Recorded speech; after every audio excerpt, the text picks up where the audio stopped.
إن الحمد لله نحمده ونستعينه ونستغفره ونعوذ بالله من شرور أنفسنا ومن سيئات أعمالنا من يهده الله فلا مضل له ومن يضلله فلا هادي له وأشهد أن لا إله إلا الله وحده لا شريك له وأشهد أن محمدا عبده ورسوله أما بعد فإن خير الحديث كتاب الله وخير الهدي هدي محمد صلى الله عليه وسلم وشر الأمور محدثاتها وكل محدثة بدعة وكل بدعة ضلالة وكل ضلالة في النار.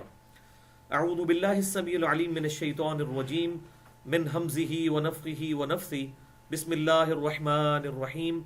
رب اشرح لي صدري ويسر لي أمري واحلل عقدة من لساني يفقهوا قولي.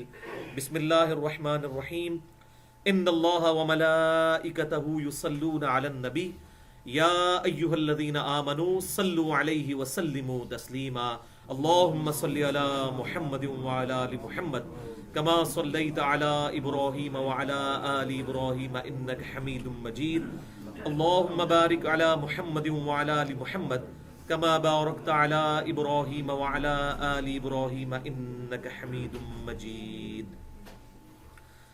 الحمدللہ آج 20 دسمبر 2014 کو ہفتے کے دن قرآن کلاس نمبر 155 میں ہم سورہ ہود کی آیت نمبر 6 اور 7 کے کانٹیکسٹ میں اپنی اسی گفتگو کو آگے لے کر چلیں گے جس پہ ہم آلریڈی 2 ہفتے سے گفتگو کر چکے ہیں. مسئلہ نمبر 103 اور مسئلہ نمبر 104A کے نام سے تقریباً 3 گھنٹے کی گفتگو ہو چکی ہے، جس میں اللہ تعالیٰ کی طرف سے رزق کی تقسیم کا کیا مسئلہ ہے اور مسئلہ تقدیر اور انسان کی پیدائش کا کیا مقصد ہے، اس حوالے سے گفتگو کی تھی. اور پچھلی دفعہ میں نے بتایا تھا کہ جنت کے 8 دروازوں کی نسبت سے ہم تقدیر کے کانٹیکسٹ میں 8 موضوعات کو ڈسکس کریں گے، جن میں سے 3 ٹاپکس پچھلی دفعہ ڈسکس ہو چکے ہیں اور ان کے تحت ہم نے 16 ریفرنسز قرآن پاک کے کراس ریفرنس کے طور پر ڈسکس کیے تھے. آج انشاءاللہ تعالی اگلے 4 ٹاپک ڈسکس کریں گے اور تقریباً 21 کے قریب ریفرنسز آئیں گے، اور پھر انشاءاللہ اگلی دفعہ جو باقی بچ جانے والے 13 ریفرنسز ہیں ان کو ڈسکس کریں گے. یہ ٹوٹل انشاءاللہ 50 بن جائیں گے ریفرنسز. اور بھائیو یہ ایک انٹلیکچوئل ترتیب کے ساتھ ہیں، الٹپ ایٹ رینڈم نہیں ہے، تاکہ ہمیں یہ سارا موضوع سمجھ آ جائے، کیونکہ تقدیر کا مسئلہ بڑا سینسٹیو ایشو ہے. اور انشاءاللہ تعالی ہماری یہ جو بھی گفتگو بنے گی سارے لیکچرز ملا کے 6-7 گھنٹے کی، یہ انشاءاللہ قیامت تک کے لیے ایک ایسٹ بن جائے گا مسئلہ تقدیر کے حوالے سے، ایک ویڈیو بک انشاءاللہ تعالی. تو آج ٹاپک نمبر 4 سے ہم شروع کرتے ہیں. آپ کے پیج پہ جو ریفرنس نمبر 17 ہے اس سے انشاءاللہ شروع کریں گے. اعوذ باللہ السمیع العلیم من الشیطان الرجیم. بسم اللہ الرحمن الرحیم. سب ٹاپک نمبر 4. اللہ نے انسان کو حق اور باطل دونوں کو قبول یا رد کرنے کا اختیار بھی دے دیا ہے. یہ ہے ٹاپک. اس کے کانٹیکسٹ میں انشاءاللہ ہم یہ آیات شروع کریں گے. Reference number 17. پہلے 16 ریفرنسز پچھلے لیکچر میں ڈسکس ہو چکے، آج 17 نمبر. سورۃ الدہر کی آیت نمبر 1 سے لے کر 3 تک. یہ بڑی ڈیسائسو آیات ہیں اس کانٹیکسٹ میں کہ انسان کو اللہ تعالیٰ نے اختیار دیا ہے حق کو قبول کرنے کا اور باطل کو رد کرنے کا. هل اتى على الانسان حين من الدهر لم يكن شيئا مذكورا. انسان پہ ایک وقت وہ بھی گزرا ہے جب کہ وہ کوئی قابل ذکر شے نہ تھا، یعنی انسان کا وجود ہی نہیں تھا. اللہ تعالیٰ نے اسے وجود بخشا، عدم محض سے وجود میں لے کر آیا، کریشن ایکس نہیلو جسے کہا جاتا ہے. تو انسان پہ وہ وقت بھی گزرا ہے جب یہ کوئی شے نہ تھا. انا خلقنا الانسان من نطفۃ امشاج. بے شک ہم نے انسان کو پیدا کیا ملی جلی منی کے ساتھ، یعنی مرد اور عورت کے اس ازدواجی تعلق کے ساتھ ہم نے انسان کو پیدا کیا. کس لیے؟ نبتلیہ فجعلناہ سمیعا بصیرا، تاکہ ہم اسے آزمائیں اور ہم نے اسے سننے کی صلاحیت بھی دی اور دیکھنے کی صلاحیت بھی دی. سمیع اور بصیر بنایا.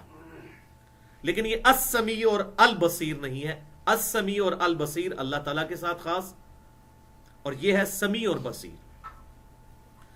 انا ہدیناہ السبیل، بے شک ہم نے راستہ بالکل واضح کر دیا ہے، اما شاکرا و اما کفورا، اب انسان تیری مرضی ہے، چاہے تو ہماری شکر گزاری کی روش اختیار کر، چاہے ہماری ناشکری کر۔ ہم نے یہ آپشن دونوں تیرے سامنے رکھ دیے ہیں، چاہے حق کے اوپر چل چاہے باطل کے اوپر۔ تو یہ بڑی ڈیسائسو آیت ہے جبریہ کے قدر کے لیے، جبریہ کے نظریے کے لیے، جو کہ قدریہ کے مقابلے پر دوسری ایکسٹریم پر نکل گئے، کہ اللہ تبارک و تعالیٰ نے انسان کو اختیار دیا ہے حق اور باطل کو قبول کرنے کا۔ اگلا ریفرنس نمبر 18 سورۃ العنکبوت کی آیت نمبر 69، آخری آیت ہے، والذین جاہدوا فینا لنہدینہم سبلنا، جو لوگ ہماری راہ میں کوشش کریں گے ہم ان کے لیے اپنی راہیں کھول دیں گے، لیکن کوشش شرط ہے، کک انسان نے خود مارنی ہے، پھر گاڑی سٹارٹ ہو گئی پھر اللہ تبارک و تعالیٰ اسے ٹریک پہ چڑھا دے گا، لیکن انیشل کوشش انسان نے خود کرنی ہے، کیونکہ ایمان اس کائنات کی سب سے ایلیٹ چیز ہے، اور یہ اللہ تعالیٰ ایسے نہیں کسی کو دے گا۔ آخرت کی ہمیشہ کی کامیابیاں اسی کو ملیں گی جو خود کوشش بھی کرے گا۔ جو ہماری راہ میں کوشش کریں گے ہم اپنی راہیں اس کے لیے کھول دیں گے، یعنی ہر رخ سے ہدایت اس کی طرف آ جائے گی، خود ایک فیصلے کی ضرورت ہے۔ وَإِنَّ اللَّهَ لَمَعَ الْمُحْسِنِينَ، اور بے شک اللہ تعالیٰ، اس میں کوئی شک ہی نہیں کہ نیکوکاروں کے ساتھ ہے، جو خود نیک بننا چاہیں اللہ تعالیٰ ان کے ساتھ ہے، اللہ کی سپورٹ ان کے لیے ہوگی۔ یعنی شیطان ٹینجیبل فارم میں سامنے آ کر یا کوئی اور حالات و واقعات انسان کو حق کے راستے سے نہیں ہٹائیں گے۔ آزمائش الگ چیز ہے، وہ ہم پچھلی دفعہ ڈسکس کر چکے۔ اس کانٹیکسٹ میں ایک صحیح مسلم کی بڑی حدیث ہے امپورٹنٹ، جسے حدیث جبریل کہتے ہیں، وہ صحیح بخاری میں بھی موجود ہے لیکن صحیح مسلم میں بڑی ڈیٹیل کے ساتھ آئی ہے۔ انٹرنیشنل نمبرنگ کے مطابق کتاب الایمان چیپٹر میں پہلی حدیث ہے، 93 نمبر حدیث، مقدمے کے بعد اس کا نمبر 93 آتا ہے، اور مشکات المصابیح میں بھی پہلی حدیث یہی ہے۔ صحیح مسلم کی پہلی حدیث بھی مقدمے کے بعد 93 نمبر کتاب الایمان میں یہی ہے۔ بڑی ڈیٹیل حدیث ہے کہ سیدنا جبرائیل علیہ السلام انسانی شکل میں آ کر آپ صلی اللہ علیہ وسلم کی خدمت میں حاضر ہوئے اور انہوں نے کچھ سوالات کیے۔ ان میں سے ایک سوال یہ تھا کہ بتائیے ایمان کیا ہے؟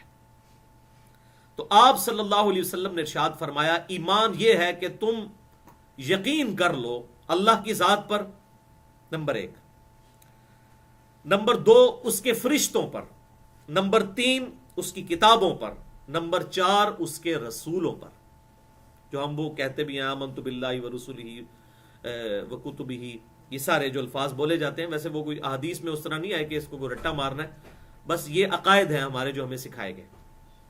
نمبر 5 قیامت کے دن پر ایمان، جی اٹھنے پر، اور نمبر 6 تقدیر میں خیر اور شر یہ اللہ کی طرف سے ہے، اس پر بھی ایمان لے کر آؤ۔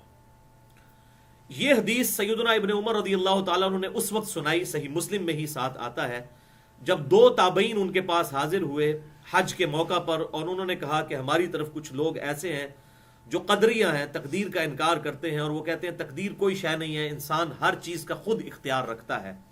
تو عبداللہ بن عمر نے فرمایا کہ ان کو میری طرف سے یہ خبر دے دو کہ عبداللہ ابن عمر ان سے بری ہے، اور اللہ کی قسم اگر یہ احد پہاڑ کے برابر سونا بھی خیرات کر دیں تب بھی اللہ تعالیٰ ان کے اس عمل کو قبول نہیں کرے گا جب تک کہ یہ تقدیر کے اوپر ایمان نہ لے آئیں، تقدیر کے اچھے اور برے ہونے پر۔ اور ظاہر ہے اس میں تقدیر کا اچھا اور برا ہونا ایک سینس میں تو یہ کہ اللہ تعالیٰ کی طرف سے انسان کو تکلیف آتی ہیں اور آزمائش بھی آتی ہے، جو پچھلی دفعہ ہم نے ڈسکس کیا، وَلَنَبْلُوَنَّكُمْ بِشَيْءٍ مِّنَ الْخَوْفِ وَالْجُوعِ، وہ پوری آیت۔ اور ایک اس اعتبار سے چاہے کوئی انسان نیک کام کرے یا برا کام کرے، اس کی جو پوٹینشیل قوت انسان کو ملی ہے وہ کس نے دی ہے؟ اللہ نے۔ انسان نے اس کو استعمال کرنا ہے۔ تو اللہ تبارک و تعالیٰ سے انسان کوئی آزاد نہیں ہے، اسی لیے ہمیں یہ وظیفہ سکھایا گیا۔ بخاری اور مسلم کی متفق علیہ حدیث ہے، جنت کے خزانوں میں سے ایک خزانہ ہے، لا حول ولا قوت الا باللہ، نہیں ہے طاقت نیکی کرنے کی اور نہ قوت ہے گناہوں سے بچنے کی مگر اس کی توفیق سے۔ تو یہ دوسری ایکسٹریم ہے کہ کوئی شخص ٹوٹلی اپنے اوپر رلائی کر لے، بلکہ انسان کوشش خود کرے اور پھر اپنے نیک اعمال کو اللہ کی طرف منسوب کرے اور برے اعمال کو اپنے غلطیوں کی کا وبال سمجھے. انشاءاللہ اس ٹاپک پہ میں اگلی دفعہ ڈسکس کروں گا. ایک بڑی زبردست حدیث قدسی ہے صحیح مسلم سے, انشاءاللہ وہ. تو اس صحیح مسلم کی حدیث سے پتا چلا کہ تقدیر پر ایمان لانا یہ ضروری ہے. ایک اور حدیث جو اب چونکہ یہ قدریہ کو رد کرتی تھی, اس ایکسٹریم پہ جانے سے روکتی تھی, اب اسی کے سائملٹینیس کنٹراسٹ جو جبریہ ہیں, جو کہتے ہیں تقدیر جو ہے وہ جو تقدیر میں لکھ دیا گیا وہی ہونا ہے, انسان کے کرنے سے کچھ نہیں ہونا, ان کے رد کے لیے حدیث صحیح بخاری میں انٹرنیشنل نمبر کے مطابق 1436 اور صحیح مسلم میں 325 نمبر. حکیم بن حزام رضی اللہ تعالیٰ عنہ صحابی ہیں, پہلے وہ مشرک تھے بعد میں مسلمان ہوئے. وہ کہتے ہیں کہ میں نے آپ صلی اللہ علیہ وسلم سے ایک دن یہ سوال کیا, یا رسول اللہ صلی اللہ علیہ وسلم, ہم جب کافر و مشرک تھے زمانے جاہلیت میں بھی ہم نیک اعمال کیا کرتے تھے, اللہ کی راہ میں صدقہ کیا کرتے تھے, صلہ رحمی کیا کرتے تھے, غلاموں کو آزاد کیا کرتے تھے, اس وقت جو ہم نیکیاں کیا کرتے تھے کیا ہمیں زمانے جاہلیت اور کفر کی نیکیوں کا ثواب بھی ملے گا؟ تو آپ صلی اللہ علیہ وسلم نے بڑا خوبصورت جواب ارشاد فرمایا اسلمت علی ما سلف من خیر, تجھے جو اسلام کی دولت ملی ہے وہ انہی نیک اعمال کے سبب ہی تو ملی ہے. یعنی تو اس وقت اچھے اعمال کرتا تھا, اس کے صدقے میں اللہ تعالیٰ نے تجھے ایمان کی دولت سے سرفراز فرمایا. اس سے یہ بات پتہ چلی کہ انسان ارن کرتا ہے چیزوں کو, الحمدللہ. پھر جب انہوں نے یہ بات سنی تو صحیح مسلم کے آگے الفاظ چلتے ہیں, بخاری میں تو حدیث یہاں تک ہے, مسلم میں آگے بھی چلتے ہیں. انہوں نے کہا اللہ کی قسم یا رسول اللہ صلی اللہ علیہ وسلم, میں وہ تمام اعمال جو زمانے جاہلیت میں اچھے اعمال کیا کرتا تھا میں اسلام میں بھی انہی اعمال کو اسی طریقے سے جاری رکھوں گا. اس سے یہ بات پتہ چلی کہ انسان اگر حق کا راستہ اختیار کرے اور باطل کے راستے پر چلتے ہوئے کوئی اچھے کام کرتا تھا تو یہ نہیں کہ وہ سارے ہی خراب ہو گئے, وہ اعمال اسی طریقے سے اب یہاں بھی کرنے ہیں جو اچھے اعمال ہیں کتاب و سنت سے ثابت ہوں. ریفرنس نمبر 19 سورہ النجم کی آیت نمبر 39, یہ بڑی مشہور آیت ہے. وَأَلَّيْسَ لِلْإِنسَانِ إِلَّا مَا سَعَى, اور یہ کہ انسان کے لیے وہی ہے جس کے لیے وہ کوشش کرتا ہے. اگر کوئی حق حاصل کرنے کی کوشش کرے گا اللہ تعالیٰ اس کے لیے حق کا راستہ کھول دے گا, اور اگر کوئی باطل کو حاصل کرنے کی کوشش کرے گا اس کے لیے باطل کا راستہ آسان ہو جائے گا. اس حوالے سے وہ حدیث بڑی مشہور حدیث جو میں اکثر سناتا ہوں, انشاءاللہ وہ تمام لیکچرز میں چلے گی تقدیر کے, صحیح مسلم میں کتاب القدر چیپٹر میں تقدیر والے چیپٹر میں آخری حدیث ہے. صحیح مسلم میں 51 حدیثیں تقدیر کے چیپٹر میں امام مسلم لے کر آئے, اور صحیح بخاری میں 26 احادیث ہیں تقدیر کے چیپٹر میں, اور صحیح مسلم میں کتاب القدر تقدیر والے چیپٹر میں آخری حدیث ہے جو سارے ایشو کو کنکلوڈ کر دیتی ہے. انٹرنیشنل نمبر کے مطابق صحیح مسلم میں 6774. سیدنا ابو ہریرہ رضی اللہ تعالیٰ عنہ کہتے ہیں کہ نبی صلی اللہ علیہ وسلم نے مجھے وصیت کرتے ہوئے ارشاد فرمایا, پہلے آپ نے ارشاد فرمایا کہ اللہ تعالیٰ کو قوی مومن ضعیف مومن سے زیادہ محبوب ہے. جو مضبوط مومن ہے, چاہے وہ مال کے اعتبار سے ہو, صحت کے اعتبار سے, ذرا یہ دو چیزیں تو چاہیے نا انسان کو دعوت و تبلیغ کا کام کرنے کے لیے. ضعیف سے زیادہ محبوب ہے, لیکن دونوں میں ہی خیر ہے. یہ نہیں ہے کہ اب وہ غریب آدمی ہے کوئی یا اس کا سٹیٹس کم ہے تو وہ اللہ تعالیٰ کی طرف سے اگر آزمائش ہے, تو آپ صلی اللہ علیہ وسلم نے فرمایا دونوں ہی میں خیر ہے. پھر آپ صلی اللہ علیہ وسلم نے فرمایا اے ابو ہریرہ احرص علی ما ینفعک, پوری حرص کر ہر اس شے کی تلاش میں جو تجھے نفع دے. اس میں آپ نے دین اور دنیا کی بات نہیں کی, جو بھی نفع دینے والی چیز ہے چاہے دنیا کی ہے چاہے دین کی ہے, ظاہر شریعت کے دائرے میں. وَاسْتَعِن بِاللَّهِ, لیکن اللہ سے مدد بھی ساتھ مانگتے رہنا, صرف اپنی کوشش پر نہیں. وَلَا تَعْجَزْ, اور دیکھنا سستی نہ کرنا, کاہلی نہ کرنا. یعنی تیاری کی کوئی نہیں پیپروں میں اور خالی پیپر دے اور کہتے ہیں اللہ پاس کر دے, انشاءاللہ ضرور فیل ہوں گے. ٹھیک ہے, کوئی بسم اللہ پڑھ کے بجلی کی ساکٹ میں 2 انگلیاں ڈال دے, انشاءاللہ ضرور اس کو بجلی لگے گی, کیونکہ اللہ تبارک و تعالیٰ نے کوئی ایسی گارنٹی نہیں دی. تو آپ صلی اللہ علیہ وسلم فرما رہے ہیں وَاسْتَعِن بِاللَّهِ, اللہ کی مدد طلب کرنا. وَلَا تَعْجَزْ, اور دیکھنا سستی اور کاہلی بالکل نہ کرنا. وَإِنْ أَصَابَكْ شَيْءٌ, اور اگر اس کے باوجود کوئی تکلیف تجھ پر آ جائے, پوری کوشش کی تھی, جیسا کہ سیدنا علی کا قول ہے کہ میں نے اپنے ارادوں کے ٹوٹنے سے اللہ کو پہچانا ہے, یعنی پوری کوشش کی, اس کے باوجود میرے حالات میری فیور میں نہ آئے, تو اس سے اللہ کو پہچانا. تو پھر بھی تجھے کوئی مصیبت آ جائے تو یہ ہرگز نہ کہنا کہ کاش میں نے یہ کیا ہوتا تو یہ ہو جاتا, کاش میں نے یہ کیا ہوتا تو وہ ہو جاتا. کاش کا لفظ شیطان کے عمل کو کھول دیتا ہے. یعنی پوری کوشش کی, اب اللہ پر توکل کریں گے, جو اللہ کی مرضی, یہ اللہ کی طرف سے. انا للہ و انا الیہ راجعون. کسی نے پوری کوشش کی, کسی کا بیٹا بیمار تھا, علاج کروایا, اس کے باوجود کوئی معاملہ ایسا ہو گیا تو اللہ کی مرضی ہی اس میں تھی. زندگی اور موت, اس کی جو لینتھ اللہ نے مقرر کی ہے انسان کی زندگی کی, یہ تقدیر سے ہے, یہ چینج نہیں ہو سکتی کبھی بھی, نہ ایک سیکنڈ آگے نہ ایک سیکنڈ پیچھے. وہ انشاءاللہ اگلی دفعہ آئیں گی آیات اس حوالے سے. ریفرنس نمبر 20 سورہ بنی اسرائیل کی آیت نمبر 18 اور 19.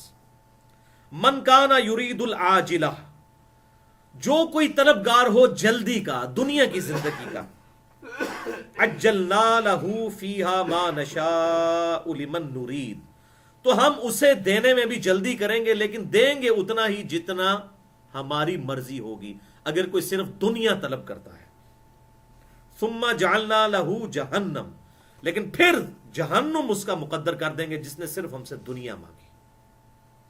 یصلاھا مذموما مدحورا, اسے دوزخ میں ڈالا جائے گا دھکے دیتے ہوئے مذمت زدہ, جنہوں پنجابی کہنا میڑے مار دو یا چل ہوں دوزخی تو یہی منگدا سا نا, دنیا تو لب گئی, ہوں آخرت اس کوئی جنت نہیں تیرے واسطے. لیکن ساتھ ہی سائملٹینیس کنٹراسٹ, ومن اراد الاخرہ, اور جو کوئی آخرت کا ارادہ کر لے, اور صرف ارادہ نہیں, وسعی لہا سعیہا, اور آخرت کے لیے کوشش کرے, اور ایسی کوشش سعیہا جیسا کہ کوشش کرنے کا حق ہے, صرف ڈنگ ٹپاؤ کام نہیں, کوشش کرنے کا حق ہے, ایسی کوشش کرے. وَهُوَ مُؤْمِن, اور وہ ہو بھی مؤمن, ایمان والا ہو, ایمان والے کو ہی نفع ہونا ہے نا. فَأُولَئِكَ كَانَ سَعْيُهُمْ مَشْكُورًا, تو پھر ایسے ہی شخص کی کوشش قیامت والے دن ٹھکانے لگے گی, اللہ اس کی قدر کرے گا. اگلا ریفرنس نمبر 21 سورہ شورا کی الشورا کی آیت نمبر 20. من کانا یرید حرث الآخرہ, جو کوئی ہم سے آخرت کی کھیتی کا طلبگار ہوگا, نزد لہو فی حرثی, ہم اس کی کھیتی میں اور اضافہ کر دیں گے. اللہ اکبر. ومن کانا یرید حرث الدنیا, اور جو صرف دنیا کی کھیتی کا طلبگار ہوگا, نؤتیہ منہا, ہم دنیا میں سے اسے دے تو دیں گے, وما لہ فی الآخرۃ من نصیب, لیکن آخرت میں پھر اس کا کوئی حصہ نہیں ہوگا. یعنی دین اور دنیا دونوں چیزیں اللہ تعالیٰ سے دنیا اور آخرت مانگنی ہے. اور وہ اگلا ریفرنس ہے 22 نمبر, جس میں سکھا بھی دیا گیا سورہ البقرہ کی آیت نمبر 200 اور 201 اور 202, 3 200 سے لے کے 202 تک, زبردست. فَمِنَ النَّاسِ مَن يَقُولُ رَبَّنَا آتِنَا فِي الدُّنْيَا, اور لوگوں میں ایسے بھی ہیں جو صرف یہی دعا کرتے ہیں, اللہ ہمیں دنیا ہی میں عطا کر دے, دنیا ہی میں عطا کر دے. وَمَا لَهُ فِي الْآخِرَةِ مِنْ خَلَاقٍ, تو ایسے لوگوں کے لیے آخرت میں کوئی حصہ نہیں ہے. وَلِعَاذُ بِاللَّهِ. وَمِنْهُمْ مَن يَقُولُ رَبَّنَا آتِنَا فِي الدُّنْيَا حَسَنَةً وَفِي الْآخِرَةِ حَسَنَةً وَقِنَا عَذَابَ النَّارِ, اور لوگوں میں ایسے لوگ بھی ہیں جو یوں دعا کرتے ہیں, اے اللہ ہمیں اس دنیا میں بھی بھلائی عطا فرما اور آخرت میں بھی بھلائی عطا فرما. اولئک لہم نصیب مما کسبوا, ایسے لوگوں کو حصہ ملے گا ان کے ان اعمال کا جو انہوں نے کمائے ہوں گے. یعنی اعمال پھر بھی کرنے پڑیں گے, خالی دعا سے کام نہیں چلے گا. یہ دیکھ لیں, ساتھ ساتھ کلیئر کیا, خالی دعا میں نہیں کام چلنا. اولئک لہم نصیب مما کسبوا, جو انہوں نے کمایا ہے, جو اعمال کیے ہیں, ان کا حصہ اللہ تعالیٰ ان کو دے گا. واللہ سریع الحساب, اور اللہ تعالیٰ جلد حساب لینے والا ہے. تو یہ ہمیں سکھا دیا گیا کہ مؤمن نے دعا کن الفاظ میں مانگنی ہے. کیا مانگنی ہے؟ ربنا آتنا فی الدنیا حسنہ وفی الآخرۃ حسنۃ وقنا عذاب النار. اس کانٹیکسٹ میں آپ کو 4 حدیثیں, اور چاروں ہی بخاری اور مسلم سے, زبردست احادیث ہیں, ایمان تازہ کرنے والی. اور اس میں آپ کو یہ بھی کلیئر ہو جائے گا کہ یہ جو آیات ہیں اور یہ جو احادیث بخاری اور مسلم کی, یہ بھی جبریہ کا رد کرتی ہیں, جو کہتے ہیں کہ جو کچھ تقدیر میں لکھا وہی ہونا ہے, ہم کچھ نہیں کر سکتے. ان کے رد میں ہے بھائیوں مجھے بتاؤ اگر یہی معاملہ ہو تو دعا کا تو کنسیپٹ ہی ختم ہو جائے گا. ہم جو اتنی لمبی لمبی دعائیں مانگتے ہیں، فرض نماز کے بعد 18 اذکار کرتے ہیں، صبح شام کے 26-27 اذکار کرتے ہیں، تو یہ ہم اللہ سے کیا مانگ رہے ہیں؟ اگر اس کا کوئی فائدہ نہیں ہونا، دعا کی قبولیت نہیں ہونی، اور جو تقدیر میں لکھا ہے وہی ہونا ہے، تو پھر دعا کا تو کنسیپٹ سرے سے ہی ختم ہو جائے گا. یعنی اسلام میں الدعاء هو العبادہ جو کہا گیا جامعہ ترمذی میں صحیح حدیث ہے، دعا ہی تو عبادت ہے. اور قرآن پاک میں بار بار یہ بات ریپیٹ ہوئی، دعا مانگو، ادعونی استجب لکم، اے میرے بندے مجھ سے مانگ، میں دعا قبول کرنے والا ہوں. یہ سارا کنسیپٹ ختم ہو جائے گا اگر ہم جبریہ کو صحیح مان لیں، جو کہتے ہیں کہ جی جو اللہ نے مقدر کر دیا وہی ہونا ہے، انسان کوشش کوئی نہیں کر سکتا. نہیں، دعا کا کنسیپٹ اسلام میں ہے اور بڑا سٹرونگ کنسیپٹ ہے. آج اس میں گفتگو کا ٹائم نہیں. مسئلہ نمبر 82 ہے میرا، دعا کی اہمیت کے اوپر، سنت اذکار کے اوپر. اسماء اعظم کیا ہے، دعا کی قبولیت کے لیے کون سے اسماء آپ صلی اللہ علیہ وسلم نے تعلیم فرمائے ہیں. جسے شوق ہو تو وہ مسئلہ نمبر 82 دیکھ سکتا ہے. یہاں پر میں 4 احادیث اس کانٹیکسٹ میں بیان کر دیتا ہوں. پہلی حدیث صحیح بخاری اور صحیح مسلم کی متفقن علیہ حدیث ہے. بخاری میں 6399، مسلم میں 6840. انس ابن مالک رضی اللہ تعالیٰ عنہ کہتے ہیں کہ آپ صلی اللہ علیہ وسلم کی اکثر دعا یہی ہوا کرتی تھی، آپ کوئی اور دعا مانگے یا نہ مانگے یہ دعا ضرور مانگا کرتے تھے، اللہم ربنا آتنا فی الدنیا حسنہ وفی الآخرۃ حسنۃ وقنا عذاب النار. تشہد میں بھی اینڈ پہ اور فرض نماز کے بعد بھی ہم نے اذکار والے کارڈ میں یہ ڈالی ہوئی ہے دعا. تو آپ صلی اللہ علیہ وسلم اللہم بھی ساتھ لگا لیتے تھے. تو یہ احادیث سے ثابت ہے، اللہم ربنا آتنا فی الدنیا حسنہ وفی الآخرۃ حسنۃ وقنا عذاب النار. اے اللہ، اے رب ہمارے، ہمیں دنیا میں بھی بھلائی عطا فرما اور آخرت میں بھی بھلائی عطا فرما، اور آخرت کی سب سے بڑی بھلائی وقنا عذاب النار، دوزخ کے عذاب سے ہمیں بچا لے. اس میں جو مولویوں نے ایڈ کر دیا وقنا عذاب القبری، وقنا عذاب الحشری، یہ بالکل فیبریکیشن ہے. قرآن میں بھی دعا یہی ہے، حدیث میں بھی یہی ہے، اور ان کو پتہ نہیں ہے. بخاری اور مسلم کی متفقن علیہ حدیث ہے جس کا مفہوم ہے کہ جو مر گیا اس کی آخرت قائم ہو گئی. تو مرتے ہی آخرت شروع ہو جاتی ہے، قبر بھی آخرت میں داخل ہے. یہ بڑی جامع دعا ہے، ربنا آتینا فی الدنیا حسنہ وفی الآخرۃ حسنہ. تو آخرت قبر سے لے کر جنت میں پہنچنے تک یہ ساری آخرت کی کیٹیگری میں فال کرتی ہے بخاری اور مسلم کی احادیث کی روشنی میں. دوسری حدیث بھی بخاری اور مسلم کی متفقن علیہ حدیث ہے، زبردست حدیث دعا کے اعتبار سے، کہ صرف دعا نہیں بلکہ نیک اعمال بھی ساتھ کرنے ہیں.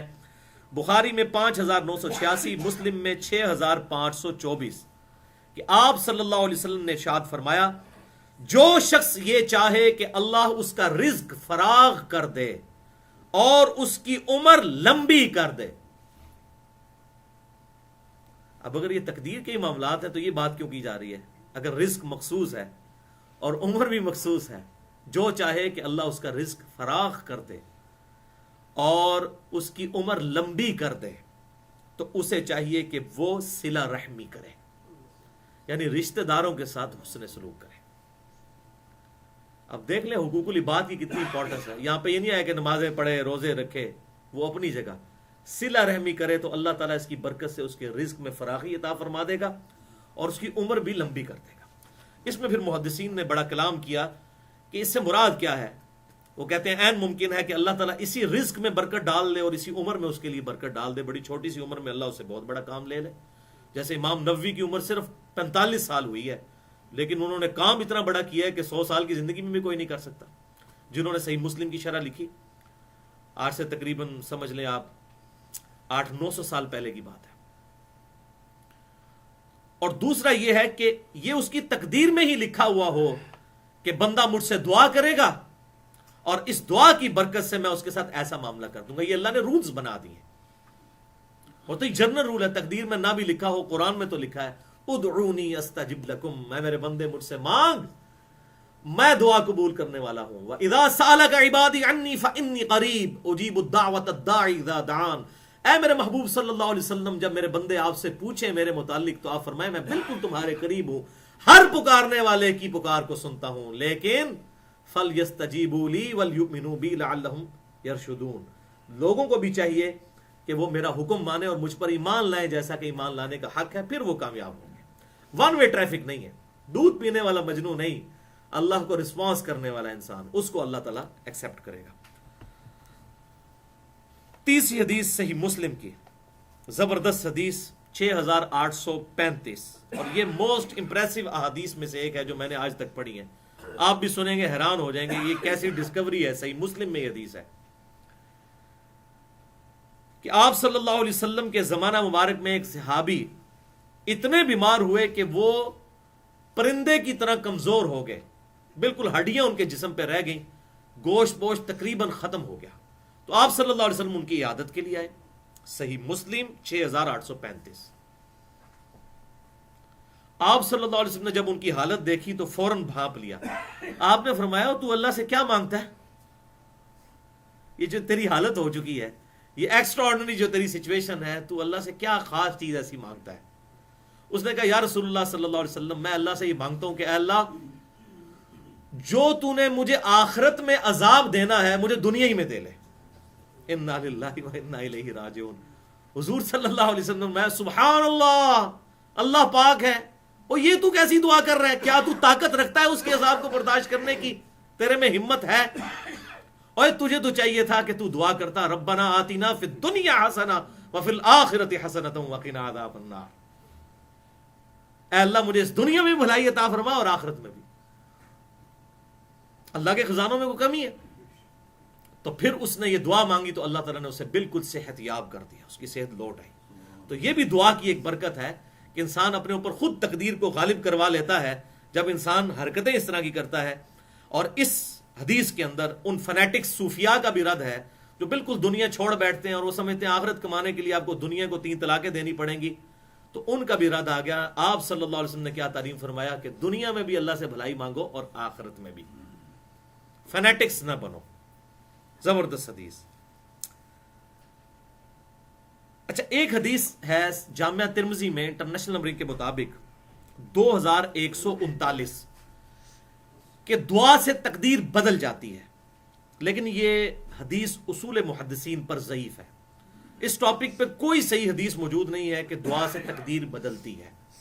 لیکن جتنی یہ میں احادیث بتا رہا ہوں یہ دعا کے اس حوالے سے اس کو سپورٹ ضرور کرتی ہے کہ انسان پہ آنے والی تکالیف دعا کی برکت سے ٹل جاتی ہیں. اللہ تعالیٰ انسان کا ایمان بالخاتمہ، خاتمہ بالخیر فرماتا ہے. اللہم من احییتہ منا فاحیہ علی الاسلام، جو ہم دعا کرتے ہیں. ومن توفیتہ منا فتوفہ علی الایمان، اے اللہ ہمیں زندہ رکھنا تو اسلام پہ رکھنا اور موت دینا تو ایمان پر. تو دعا ہم کس لیے مانگتے ہیں؟ اور اس میں بھی آپ دیکھیں صلہ رحمی کرنے سے عمر کا بڑھ جانا اور رزق کا کشادہ ہو جانا، اور پھر اس صحابی کا بیمار کا دعا کی برکت سے ٹھیک ہو جانا، اور الٹی دعا کرنے کی وجہ سے بیمار ہو جانا، پھر آپ صلی اللہ علیہ وسلم کی طرف سے وظیفہ تعلیم فرمانے پر ٹھیک ہو جانا. یہ تمام چیزیں بتاتی ہیں کہ اللہ تبارک و تعالی دعاؤں کو قبول فرمانے والا ہے اور اس سے انسان کے حالات بدلتے ہیں. اب آخری حدیث اسی کانٹیکسٹ میں، چوتھی صحیح مسلم میں 7515. یہ بھی زبردست حدیث ہے اور یہ خصوصاً وہ لوگ جو صاحب اولاد ہیں ان کے لیے بڑا لمحہ فکریہ ہے یہ والی حدیث کہ آپ صلی اللہ علیہ وسلم نے ارشاد فرمایا اپنی اولاد اور اپنے مال کے لیے بد دعا مت کرو. مال سے مراد آپ صرف مال و دولت نہ سمجھیں، اس سے مراد ہے انسان جو ابھی بھی پنجاب کے ہمارے کلچر میں مال مویشی کا لفظ بھی استعمال ہوتا ہے. ظاہر ہے اس وقت تو لوگوں کا اس کے اوپر ہی گزر بسر، آج بھی اکثریت کا اسی پہ ہی ہے. لوگوں نے اپنی بھینسیں، گائے اور بکریاں رکھی ہوئی ہیں، تو بعض اوقات کوئی گائے نافرمان ہوتی ہے تو انسان اس کو بدوا دے دیتا ہے. جیسے کہ ایک آپ صلی اللہ علیہ وسلم کے مبارک زمانے میں بھی آتا ہے ایک صحابی نے بھی اونٹ پہ لعنت کر دی تھی، تو آپ صلی اللہ علیہ وسلم نے اس پہ ناراضگی کا اظہار فرمایا. تو اپنے مال اور اپنی اولاد کو بد دعا مت دو. صحیح مسلم 7515. کہیں ایسا نہ ہو کہ تم کسی ایسی گھڑی میں دعا کر بیٹھو کہ جو اللہ کے ہاں مقبول گھڑی ہو اور وہ دعا قبول ہو جائے. تو یہ معاملہ نہیں کرنا چاہیے، بڑی احتیاط کرنی چاہیے. ہمیشہ اللہ تعالیٰ سے خیر مانگنی چاہیے. ربنا آتنا فی الدنیا حسنہ وفی الآخرۃ حسنۃ وقنا عذاب النار. اولاد کے لیے دعا تو سکھا دی، ربنا ھب لنا من ازواجنا وذریاتنا قرۃ اعین واجعلنا للمتقین اماما. اے اللہ ہماری اولاد اور ہماری بیویوں میں آنکھوں کی ٹھنڈک بنا اور ہمیں پرہیزگار لوگوں کا امام بنا. ہماری اولاد میں سب پرہیزگار لوگ ہوں. سورۃ الفرقان میں یہ دعا ہے. ماں باپ کے لیے مانگنی ہے تو وہ سورہ بنی اسرائیل میں رب ارحمہما کما ربیانی صغیرا، اے رب ہمارے ان دونوں پر رحم فرما جس طرح انہوں نے بچپن میں ہمیں پالا تھا. یہ سورہ ابراہیم میں آیا رب اجعلنی مقیم الصلاۃ ومن ذریتی ربنا وتقبل دعاء ربنا اغفر لی ولوالدی وللمؤمنین یوم یقوم الحساب. تو یہ دعائیں مانگے، بدعا دینے کی بجائے ایسی دعا کریں کہ اللہ تعالیٰ ان کے لیے کوئی اصلاح کا سبب کرے. تو یہ جو حدیث تھی، یہ جتنی احادیث ہیں، اس نے جبریہ کا بھی رد کر دیا اور قدریہ کا بھی کر دیا، جو کہتے ہیں تقدیر، قدریہ کہتے ہیں کہ انسان کے سب کچھ اختیار میں نہیں، اللہ تعالیٰ سے دعا کرنی ہے، اللہ تعالیٰ رحم فرمانے والا ہے، اور جبریہ جو کہتے ہیں کہ ہمارے اختیار میں کچھ بھی نہیں ہے، اللہ تعالیٰ ہمیں روبوٹ کی طرح بس معاذ اللہ استعمال کر رہا ہے، ہم سے برائیاں کرواتا ہے۔ تو یہ بالکل دو ایکسٹریمز ہیں، دونوں کا رد ان احادیث میں الحمدللہ ہو چکا۔ پانچواں ٹاپک، شیطان کا انسان پہ کوئی زور نہیں چل سکتا، وہ تو صرف برائی کی دعوت ہی دے سکتا ہے۔ اس پہ تو بہت آیات تھی، میں نے صرف 2 مقامات قرآن پاک سے لیے ہیں، کسی کو شوق ہو تو اس پہ تقریباً میری 2 گھنٹے کی گفتگو ہے۔ مسئلہ نمبر 79 کے نام سے، اللہ، انسان اور شیطان۔ تو آج میں ان میں سے ہی 2 ریفرنسز صرف یہاں پہ ڈسکس کروں گا۔ آپ کے پیج پہ ریفرنس نمبر 23 ہے، سورۃ الاعراف آیت نمبر 27۔ یا بنی آدم، اے آدم علیہ السلام کی اولاد، لا یفتننکم الشیطان کما اخرج ابویکم من الجنہ، دیکھنا شیطان تمہیں کہیں فتنے میں مبتلا نہ کر دے جیسا کہ اس نے تمہارے ماں باپ کو نکلوا دیا تھا جنت سے۔ ینزع عنہما لباسہما، اور ان کا لباس جو جنتی لباس تھا اس کی پاداش میں اتروا لیا گیا، لیریہما سوآتہما، تاکہ ان کی شرمگاہیں ان پر کھل جائیں، انہ یراکم ہوا وقبیلہ، بے شک شیطان تمہیں دیکھتا ہے اور اس کے لشکر بھی تمہیں دیکھتے ہیں، من حیث لا ترونہم، اس جگہ سے جہاں سے تم نہیں ان کو دیکھ سکتے، انا جعلنا الشیاطین اولیاء للذین لا یؤمنون، بے شک ہم نے شیطان کو دوست بنا دیا ہے، پشت بنا دیا ہے ان لوگوں کا جو خود ایمان نہیں لے کر آتے، جو خود حق کو قبول نہیں کرتے، پھر شیطان ہی ان کا ساتھی بنے گا۔ سورۃ النحل کی آیت نمبر 100 میں آیا کہ شیاطین جو ہیں وہ رب سے شرک کرنے والوں پر اترتے ہیں۔ جو رب کے صحیح بندے ہیں ان کی تو اللہ تعالیٰ حفاظت کرتا ہے۔ سورہ زخرف میں آیا کہ جو شخص رحمان کے ذکر سے غفلت اختیار کرے، اللہ تعالیٰ اس پہ شیطان مسلط کر دیتا ہے۔ یہ اللہ تعالیٰ کا آپ سمجھ لیں ڈیوائن ایک ڈیسیژن ہے کہ کوئی یہ کام کرے گا تو یہ ہو جائے گا۔ یہ فزیکل فینومینا آف نیچر ہے جس طرح، اسی طریقے سے اللہ تعالیٰ کے مورل لاز ہے۔ جیسے پیاس پانی سے بجھتی ہے، اس طریقے سے بالکل اللہ تعالیٰ نے یہ بھی اپنے رولز بنائے ہیں، جو یہ حرکت کرے گا اس کے ساتھ یہ معاملات ہو جائیں گے۔ اب آ جائیں جناب اگلا ریفرنس، جو اس چیز کو کل کرے گا جو پبلک میں اکثر نے لیم ایکسکیوز بنایا ہوا ہے کہ جناب شیطان نے یہ کروا دیا تو شیطان نے وہ کروا دیا، شیطان نے یہ کروا دیا، شیطان نے وہ کروا دیا، اور شیطان کا انسان پہ کوئی زور ہے۔ کوئی زور نہیں ہے بھائی۔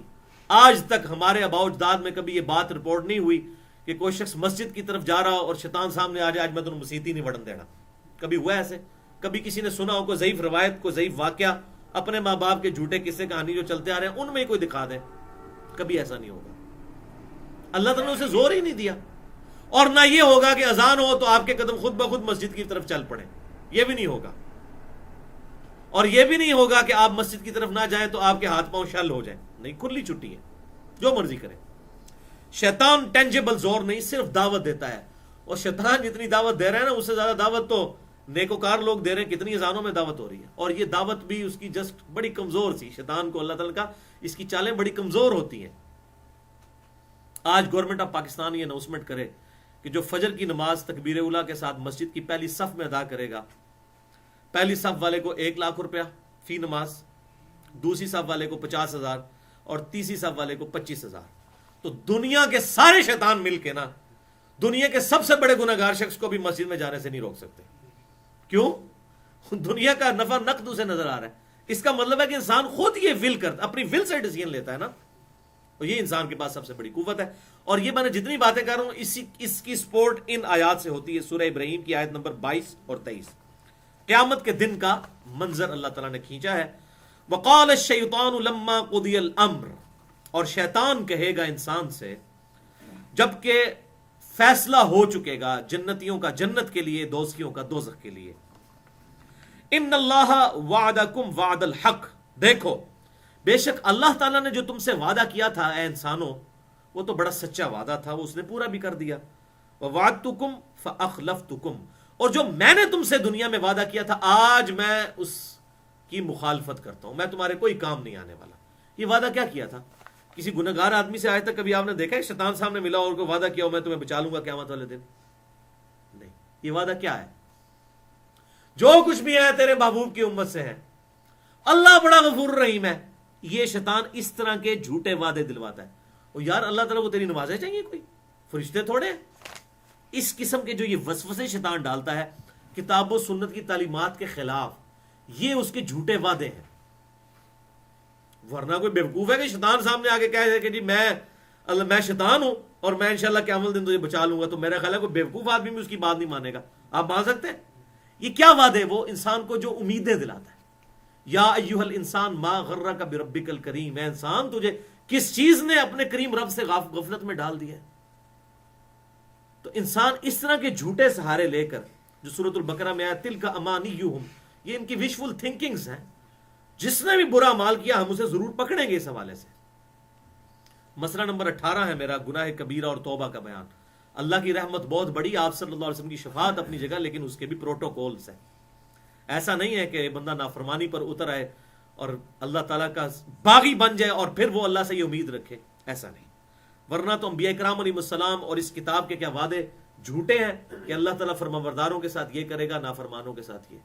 اللہ کی رحمت اور شفاعت کی ضرورت نیکوکار کو بھی ہے، جو کوشش کرتا ہے، نیکیاں کرتا ہے، پھر بھی پرفیکشن کے ساتھ نہیں کر سکتا. اس ہماری کمزوری کی کمپنسیشن اللہ کی رحمت اور شفاعت رسول صلی اللہ علیہ وسلم سے ہوگی. انشاءاللہ میں اگلی دفعہ اس پہ آیات بھی ڈسکس کروں گا.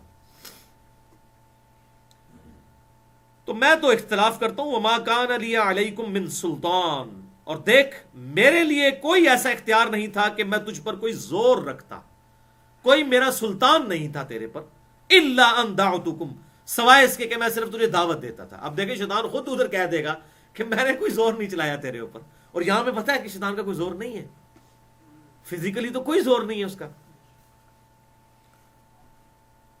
میں نے تو صرف تجھے دعوت دی تھی. فاستجبتم لی، اور تم نے میری دعوت قبول کر لی. فلا تلومونی ولوموا انفسکم، دیکھو آج مجھے ملامت مت کرو، اپنی جانوں کو خود ملامت کرو، تم نے خود یہ دوزخ کمائی ہے. ما انا بمصرخکم، دیکھو آج میں تمہاری فریاد نہیں سن سکتا. وما انتم بمصرخی، اور نہ تم میری کوئی فریاد سن سکتے ہو، کیونکہ اس دن تو اللہ کی بادشاہت ہے نا جی. لمن الملک اليوم للہ الواحد القہار، دنیا میں تو اللہ نے چھٹی دی ہوئی، اس دن بادشاہ اللہ. انی کفرت بما اشرکتمونی من قبل، بے شک میں انکار کرتا ہوں اس معاملے میں جو تم اس سے پہلے مجھے اللہ کا شریک ٹھہرایا کرتے تھے. اللہ کا شریک کون ٹھہراتا ہے؟ وہ بڑا چھوٹا سا ایک طبقہ ہے سیٹنزم والا جو شیطان کی پوجا کرتا ہے. وہ تو آٹے میں نمک بھی نہیں ہے. یہ کیا ہے؟ اللہ کے مقابلے پر شریک شیطان کو ٹھہرانا، یعنی اللہ کے احکامات کو پس پش ڈالنا اور اس کی مخالفت میں کوئی عمل اختیار کرنا، یہ ہے شیطان کو شریک ٹھہرانا. وَلِعَوْذُ بِاللَّهِ تَعَالَى. ان الظالمین لہم عذاب علیم، بے شک ظالموں کے لیے دردناک عذاب ہے. وَأُدْخِلَ الَّذِينَ آمَنُوا وَعَمِلُوا الصَّالِحَاتِ جَنَّاتٍ، اور سائملٹینیس کنٹراسٹ، اور داخل کر دیے جائیں گے ایمان والے وہ جنہوں نے نیک اعمال اختیار کیے، باغات میں تجری من تحتها الانہار، ان باغات میں جن کے نیچے نہریں بہتی ہوں گی، خالدین فیہا باذن ربہم، وہ اس میں رہیں گے اپنے رب کے اذن سے، اس کی اجازت سے. تحیتہم فیہا سلام، اور جنت میں ان کی گریٹنگز، آداب کیا ہوں گے؟ سلام سلام. یہاں دنیا میں بھی آپ دیکھیں السلام علیکم السلام علیکم، کیا پیاری دعا اللہ تعالیٰ نے تعلیم فرمائی، اور یہ دعا قرآن میں تعلیم فرمائی کی ہے. سورہ نور کے اندر آتا ہے کہ کوئی بھی مسلمان جب کسی دوسرے کو ملتا ہے السلام علیکم، یعنی پہلے اس پہ تم پر سلامتی ہو، وہ کہتا ہے تم پر بھی سلامتی ہو، یعنی سلامتی کے ساتھ. یعنی ایک مسلمان دوسرے کے لیے شر نہ بنے، ایک انسان دوسرے کے لیے شر نہ بنے، سلامتی سلامتی سے بات شروع ہوتی ہے. تو جنت میں بھی سلام سلام ہوگا. Topic number 6.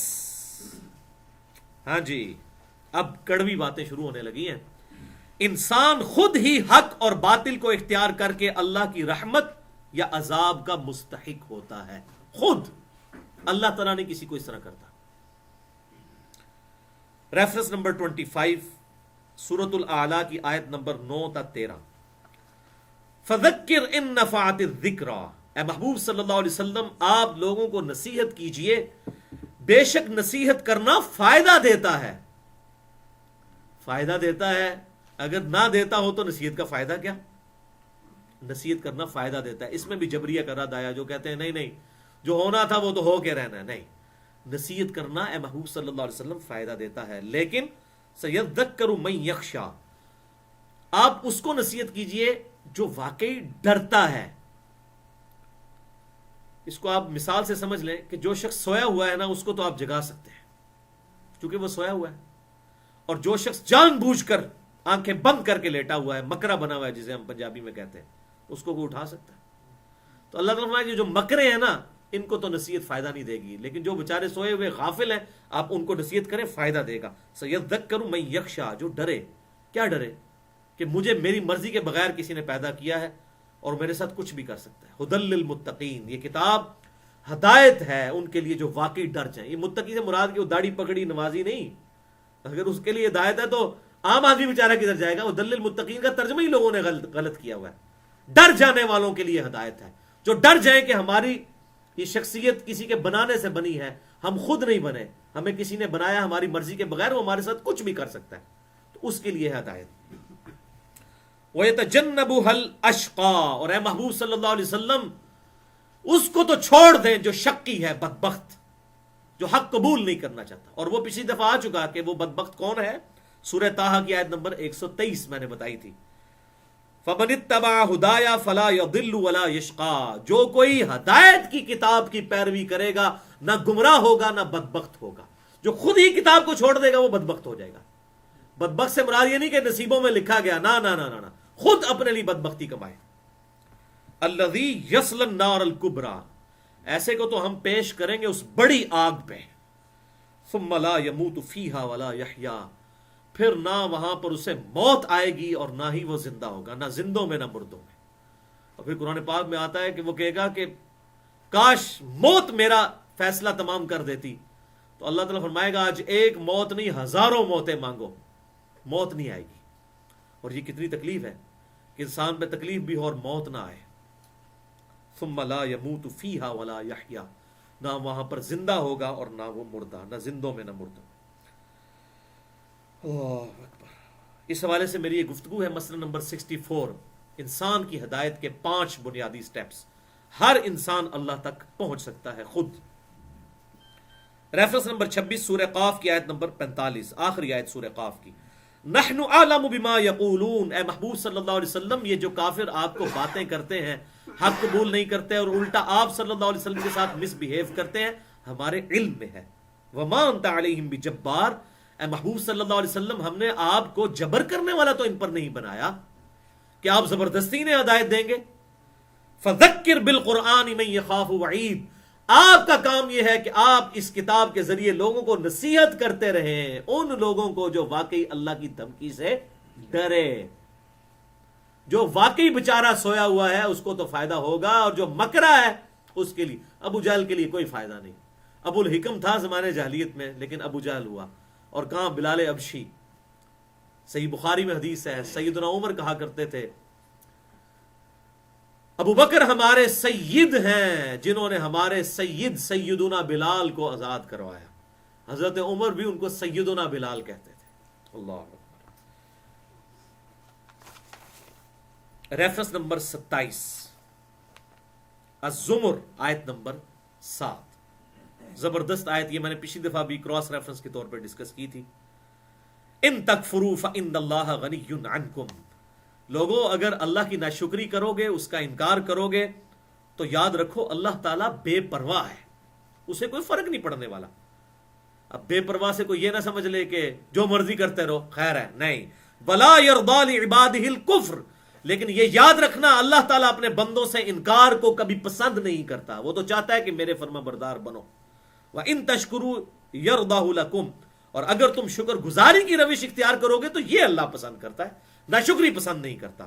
وَلَا تَزِرُ وَازِرَةٌ وِزْرَ أُخْرَىٰ، اور کوئی جان اٹھانے والی، بوجھ اٹھانے والی کسی دوسری جان کا بوجھ نہیں اٹھا سکے گی. ثُمَّ إِلَىٰ رَبِّكُمْ مَرْجِعُكُمْ، اس کے بعد تمہیں اپنے رب کے پاس لوٹ کر جانا ہے. فَيُنَبِّئُكُم بِمَا كُنتُم تَعْمَلُونَ، اور وہ تمہیں پھر خبر دے دے گا جو تم دنیا میں اعمال کیا کرتے تھے. إِنَّهُ عَلِيمٌ بِذَاتِ الصُّدُورِ، بے شک اللہ تعالیٰ تو سینے کے چھپے ہوئے رازوں کو بھی جاننے والا ہے.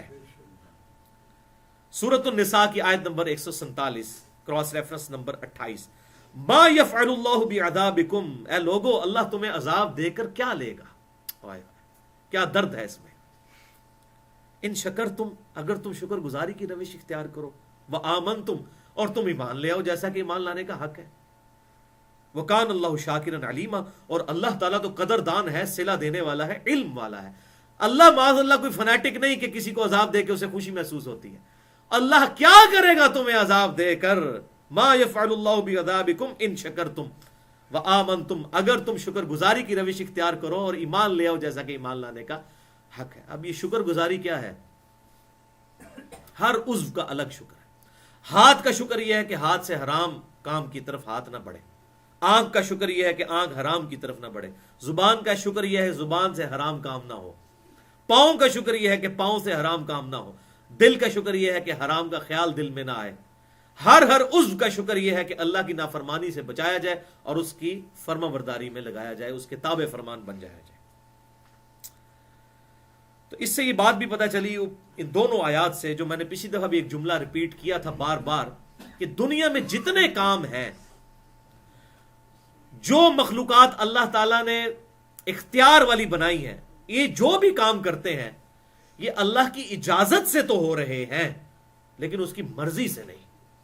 مرضی اس کی یہی ہے، وَلَا يَرْضَى لِعِبَادِهِ الْكُفْرِ، میں مرضی نہیں میری کہ تم کفر کرو. وَإِن تَشْكُرُوا يَرْضَاهُ لَكُمْ، اور اگر شکر گزاری کی روش اختیار کرو گے تو میں اس کو پسند کرتا ہوں. اجازت ہے، کھلی چھٹی ہے، جو مرضی کرو. کبھی نہیں ہوگا کہ اذان کی آواز آئی اور آپ نماز کے لیے نہیں گئے تو آپ کے ہاتھ پاؤں شل ہو جائیں. کبھی ایسا ہوگا؟ نہیں ہوگا. کھلی چھٹی ہے. اور جائیں گے تو یہ نہیں ہوگا کہ اسی وقت آپ کو جنت دکھا دی جائے، یہ بھی نہیں ہوگا. وہ آخرت میں ہے، غیب کے پردے میں. تو دنیا میں ہر کام جو انسان اور جنات کرتے ہیں اعمال کی حد تک وہ اپنی مرضی سے کر رہے ہوتے ہیں، اللہ کی اجازت سے. لیکن اللہ کی مرضی اس میں نہیں، ورنہ تو جو زنا کرتا ہے وہ کہے گا جی جو میری تقدیر میں تھا میں نے وہ کر دیا. ہاں اللہ کی طرف سے یہ اجازت ہے، اگر وہ یہ کرتا ہے وہ حالات جو بھی اس پہ آئیں گے وہ کرنا چاہے تو کر لیں. کبھی ایسا نہیں ہوگا کہ اللہ تعالیٰ اس پہ اسی وقت عذاب پھینک دے، نہیں، ڈیل دے گا اسے. تو اس کا کیا مطلب ہے کہ اللہ تعالیٰ چاہ رہے ہیں وہ یہ کرے؟ نہیں. وہ اللہ تعالیٰ نے بتا دیا کہ میں غنی ضرور ہوں لیکن میں نیکیوں سے خوش ہوتا ہوں اور برائیوں سے ناراض. تو یہ معاملہ بالکل سمجھ لینا چاہیے. ورنہ تو اگر یہ زمین و آسمان کے احساسات ہوتے، اللہ تعالیٰ نے ارشاد فرمایا سورہ مریم میں کہ جو لوگ شرک کرتے ہیں ان کے بارے میں، قریب ہے کہ آسمان پھٹ پڑے اور زمین شک ہو جائے اور پہاڑ ریزہ ریزہ ہو جائیں، ان دعوا للرحمن ولدا، کہ انہوں نے رحمان کے لیے بیٹا تجویز کیا. اگر زمین و آسمان اور پہاڑوں کے احساسات ہوتے تو یہ پھٹ پڑتے، لیکن نہیں پھٹتے. اللہ تعالیٰ نے دنیا میں صرف فزیکل لاز کو ایکٹیو رکھا ہے، مورل لاز آخرت میں ایکٹیو ہوں گے. آگے جی وہ سخت ترین آیت جو میں اکثر کہا کرتا تھا، یہ قرآن میں بڑی حیران کن آیت ہے، سورۃ المؤمن کی آیت نمبر 10 سے لے کر 12 تک. اتنی حیران کن ہے کہ کس لیول پہ جا کے اللہ تعالیٰ نے بات کو سمجھایا ہے، عقل دنگ ہے. ان الذین کفروا ینادون لمقت اللہ اکبر من مقتکم انفسکم، بے شک جن لوگوں نے اللہ تعالیٰ کے ساتھ نہ شکری کی روش اختیار کی، کفر کیا، قیامت والے دن انہیں ندا دی جائے گی کہ اللہ تعالیٰ زیادہ بیزار ہوتا تھا تم سے جتنا آج تم اپنی جان سے بیزار ہو رہے ہو. اذ تدعون الی الایمان فتکفرون، جبکہ دنیا میں تمہیں ایمان کی طرف بلایا جاتا تھا اور تم کفر اختیار کرتے تھے. تم دنیا میں جو یہ کام کرتے تھے اللہ تعالیٰ کو زیادہ تکلیف ہوتی تھی جتنی آج تمہیں اپنی جان سے تکلیف ہو رہی ہے. والعیاذ باللہ تعالیٰ. دیکھیں کس لیول کی بات ہے، آپ اندازہ کریں. یہ تو بغیر تمثیل کے میں ویسے سمجھانے کے لیے بات کر رہا ہوں. چھوٹے بچے جو ہوتے ہیں جب کبھی بدلہ لیتے ہیں تو کیا کہتے ہیں؟ انہیں پتہ لگا بچو جی. تو بغیر تمثیل کے میں صرف سمجھانے کے لیے کہہ رہا ہوں کہ اللہ تعالیٰ کی طرف سے ندا دی جائے گی کہ دیکھو آج تمہیں تکلیف ہو رہی ہے نا، اللہ کو اس سے زیادہ تکلیف ہوتی تھی جب تمہیں دنیا میں اللہ کی طرف بلایا جاتا تھا اور تم ناشکری کرتے تھے۔ پھر دوست کی کیا کہیں گے؟ قالوا ربنا امتنا اثنتین واحییتنا اثنتین، اے رب ہمارے، تو نے ہمیں 2 دفعہ موت دی اور 2 دفعہ زندگی دی، فاعترفنا بذنوبنا، تو آج ہمیں اپنے گناہوں کا اعتراف ہے۔ فہل الی خروج من سبیل، تو کیا اب یہاں سے بھی کوئی نکلنے کا راستہ ہے؟ اللہ اکبر، یعنی 4 فیزز تو نے گزاری کہ اگر کوئی اور فیز ہے تو اب یہاں سے گزار دے، اب ہم صحیح ہو جائیں گے۔ یہ 2 دفعہ زندگی اور 2 دفعہ موت کیا ہے؟ جب اللہ تعالیٰ نے انسان کو عالم رواح میں پیدا کیا، اس کے بعد انسان کو پہلی وہ موت دے دی ڈورمنٹ پوزیشن میں، اس کے بعد اللہ تعالیٰ نے انسان کو ماں باپ کے ذریعے پیدا کیا، یہ اس کی پہلی زندگی ہو گئی۔ اس کے بعد یہ زندگی گزار کے اسے موت آئی، اس کی دوسری موت ہوئی۔ پہلی وہ موت تھی جو ڈورمنٹ پوزیشن میں تھا اور اس سے پیدا ہوا، اور پھر دوبارہ زندہ کیا جائے گا، وہ دوسری زندگی ہوگی آخرت کی۔ تو انسان کہے گا کہ اے اللہ اتنی فیزز تو نے گزاری ہیں، تو اب کوئی ایک اور فیز بھی ہونا، اس میں جیسے یہاں ہوتا ہے نا سالانہ پیپروں میں پاس ہو جاؤں، چلو پچھلوں میں فیل ہوا، تو اللہ تعالیٰ کہے گا نہیں یہ تو سالانہ ہو چکے بھائی، سالانہ یہی تھے۔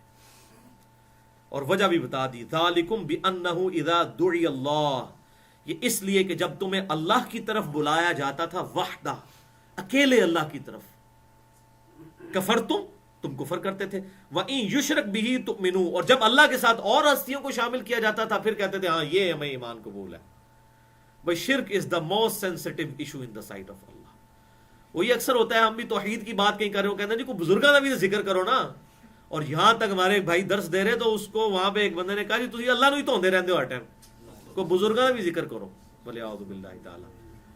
جبکہ بزرگ یا انبیاء یا اولیاء یہ خود کس لیے آئے؟ اللہ کی بات کرنے کے لیے۔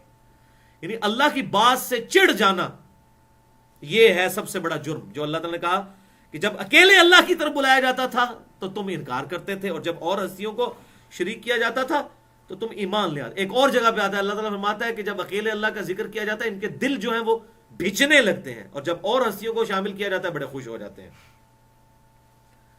فالحکم للہ، تو حکم تو اللہ ہی کا ہے، العلی الکبیر، جو کہ بلند و بالا ہے اور بڑائی والا ہے۔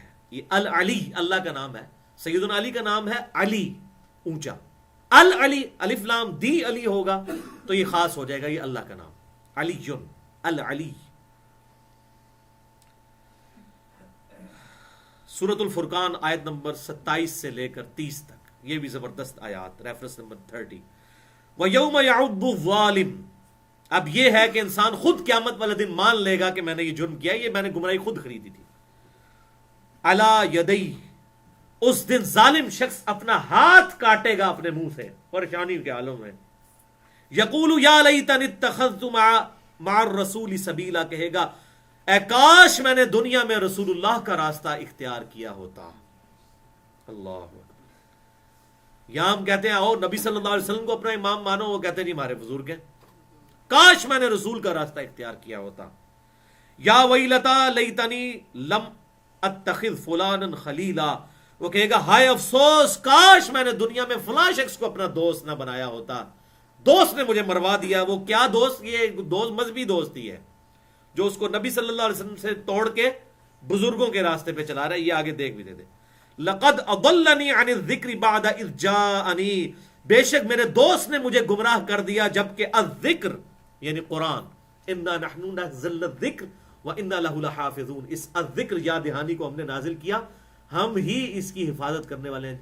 ذکر تو میرے پاس، الذکر اللہ کی یاد، وہ تو میرے پاس کتاب اللہ آ گئی تھی، اس کے آ جانے کے بعد اس نے مجھے گمراہ کر دیا۔ وَقَانَ الشَّيْطَانُ لِلْإِنسَانِ خُذُولًا، اور انسان کو، شیطان تو انسان کو بے یار و مددگار چھوڑ دینے والا ہے، لیکن شیطان یہ انسانوں میں، من الجنۃ والناس، جنوں میں بھی ہیں انسانوں میں بھی ہیں۔ وقال الرسول یا ربی ان قوم اتخذوا هذا القرآن مہجورا، اور رسول اللہ صلی اللہ علیہ وسلم شکایت لگائیں گے، اے اللہ میری امت نے قرآن کو پیٹھ کے پیچھے ڈال دیا تھا۔ بولے آمین۔ یہاں ہمیں بتایا جائے شفاعت ہی کریں گے، شکایت بھی لگے گی، انہی کی لگنی ہے جو قرآن کو چھوڑتے ہیں، اور رسول اللہ شکایت کریں گے، اے اللہ میری امت نے قرآن کو پیٹھ کے پیچھے ڈال دیا تھا، اس کو چھوڑ دیا تھا. یہ پیٹھ کے پیچھے ہم اردو میں ترجمہ کر رہے ہیں، مہجورہ چھوڑ دیا تھا، اس سے الگ راستہ اختیار کر لیا تھا. والعیاذ باللہ تعالی. اس حوالے سے میری گفتگو ہے مسئلہ نمبر 1، امام الانبیاء کی دعوت قرآن، 2 گھنٹے کی، اسی آیت کے اوپر پیوٹ ہے. ریفرنس نمبر 31 سورۃ الملک، آیت نمبر 7 تا 12. اذا القوا فیہا سمعوا لها شہیقا وہی تفور. اللہ اکبر. جب دوزخیوں کو دوزخ میں ڈالا جائے گا تو وہ اس کی چنگھاڑ کو دور سے ہی سن لیں گے، وہ چنگھاڑ رہی ہوگی. تکاد تمیز من الغیظ، قریب ہے کہ وہ غصے سے پھٹ پڑے دوزخ. ظاہر ہے جی اس دوزخ نے تھوڑا صبر کیا ہے، اللہ کے مجرموں کو ہزاروں سال دیکھا ہے اللہ کی نافرمانیاں کرتے ہوئے، تو وہ کہے گی اللہ لا حل بم مزید، جیسا کہ قرآن پاک میں آتا ہے اللہ اور ڈال مجرم. تکاد تمیز من الغیظ، قریب ہے کہ وہ پھٹ پڑے غضب سے. کلما القی فیہا فوج سألہم خزنتہا، جب کبھی کسی فوج کو، کسی گروہ کو دوزخ میں ڈالا جائے گا تو دوزخ کا فرشتہ اس کا داروغہ پوچھے گا الم یأتکم نذیر، وہ تمہارے پاس کوئی ڈر سنانے والا نہیں آیا تھا؟ وہ دنیا میں کوئی پیغمبر نہیں آیا تھا جس نے تمہیں بتایا ہو؟ بل تم ادھر پہنچ گئے تمہیں پتہ ہی نہیں چلا. اللہ نے تو ظلم نہیں کیا نا. قالوا بلا قد جاءنا نذیر، وہ کہیں گے ہاں کیوں نہیں، کوئی شک نہیں، ہمارے پاس تو ڈر سنانے والا پیغمبر آیا تھا. فکذبنا وقلنا، لیکن ہم نے اپنے پیغمبر کو جھٹلا دیا اور ہم نے کہا ما نزل اللہ من شیء، اللہ نے کوئی شے تجھ پہ نازل نہیں کی. ان انتم الا فی ضلال کبیر، تو نہیں ہے مگر کھلی گمراہی میں. معاذ اللہ، پیغمبروں کا ہم نے انکار کر دیا. وقالوا لو كنا نسمع ونعقل ما كنا في اصحاب السعير، پھر دوست کی کہیں گے کاش ہم نے دنیا میں اپنے وقت کے پیغمبر کی بات غور سے سنی ہوتی اور اپنی عقل استعمال کی ہوتی تو آج دوزخ میں نہ ہوتے. تو یہ جبریہ کا پھر رد ہو گیا جو کہتے ہیں اللہ تعالیٰ کرواتا ہے. نہیں، اگر ہم نے دنیا میں عقل استعمال کی ہوتی اور بات غور سے سن لی ہوتی تو آج ہم دوزخ میں نہ ہوتے. اور اللہ تعالیٰ بھی اسے انڈورس کر رہا ہے فَاعْتَرَفُوا بِذَنبِهِمْ، انہوں نے اپنے اصلی جرم کا اعتراف کر لیا. فَسُحْقًا لِأَصْحَابِ السَّعِيرِ، تو پھٹکار ہو ان دوزخیوں پر. ان الذین یخشون ربهم بالغیب، سائملٹینیس کنٹراسٹ، بے شک وہ لوگ جو کہ بغیر دیکھے اپنے رب سے ڈرتے ہیں. لہم مغفرۃ واجر کبیر، ان کے لیے ہے مغفرت اور بہت بڑا اجر. یعنی یہ سائملٹینیس کنٹراسٹ، جو اللہ پر ایمان لانے والے ہیں ان کے لیے اجر ہے، اور دوست کی خود مانیں گے ہم نے اپنی عقل استعمال نہیں کی اور ہم نے بات غور سے نہیں سنی، اسی لیے ہم دوزخ میں پہنچ گئے. اس حوالے سے میری ایک ایکسکلوسیو گفتگو ہے مسئلہ نمبر 78، صراط مستقیم اور قبر کے 4 سوالات. اب حیران ہوں گے، ہمیں تو 3 سوال بتائے گئے، 4 سوال ہیں قبر میں، چوتھا ہی تو بڑا اہم ہے، مولویوں کی موت، چوتھا سوال، لیکن بتاتے نہیں ہیں. وہ اب آپ سن لیں، میں یہاں پر بیان بھی کر دوں کہ یہ کیوں کہا جائے. وہ کہیں گے دوست کی کہ ہم خود اس دوزخ تک پہنچے ہیں اپنے اعمال کی وجہ سے، ہم نے دنیا میں عقل استعمال نہیں کی، ہم نے سمجھنے کی کوشش نہیں کی. تو یہ آپ صلی اللہ علیہ وسلم نے ہمیں پہلے ہی بتا دیا قبر میں 4 سوال. کیسے؟ صحیح بخاری میں انٹرنیشنل نمبر کے مطابق 1374 نمبر حدیث ہے کتاب الجنائز چیپٹر میں، کہ آپ صلی اللہ علیہ وسلم فرماتے ہیں منافق کو جب قبر میں رکھا جاتا ہے اور اس سے سوال پوچھے جاتے ہیں، پہلا سوال ہوتا ہے من ربک، تیرا رب کون ہے؟ دوسرا سوال من ما دینک، تیرا دین کیا ہے؟ اور تیسرا سوال ما کنت تقول فی حق ھذا الرجل، اس مرد کے بارے میں تو دنیا میں کیا کہا کرتا تھا. اور ابو داؤد میں آتا ہے الذی بعث فیکم، وہ مرد جسے اللہ نے تم میں مبعوث کیا تھا. یہ نہیں ہے کہ آپ صلی اللہ علیہ وسلم کی کوئی تصویر وہاں دکھائی جاتی ہے یا آپ خود آ جاتے ہیں، یہ ایسی بات نہیں ہے. مسند امام احمد میں آتا ہے وہ پھر انسان پوچھتا ہے کہ آپ کس مرد کی بات کر رہے ہیں؟ تو فرشتے کہتے ہیں الذی بعث فیکم، اس مرد کی جس کو اللہ نے تم میں مبعوث کیا تھا پیغمبر بنا کر. تو مومن تو کہتا ہوا محمد رسول اللہ، وہ تو محمد اللہ کے رسول صلی اللہ علیہ وسلم. بہرحال اس حوالے سے میں نے گفتگو کی ہے مسئلہ نمبر 7 کے نام سے، حاضر و ناظر سے متعلق فرقہ وارانہ نظریات کا تحقیقی جائزہ، اس میں نے اس کو ایڈریس کیا.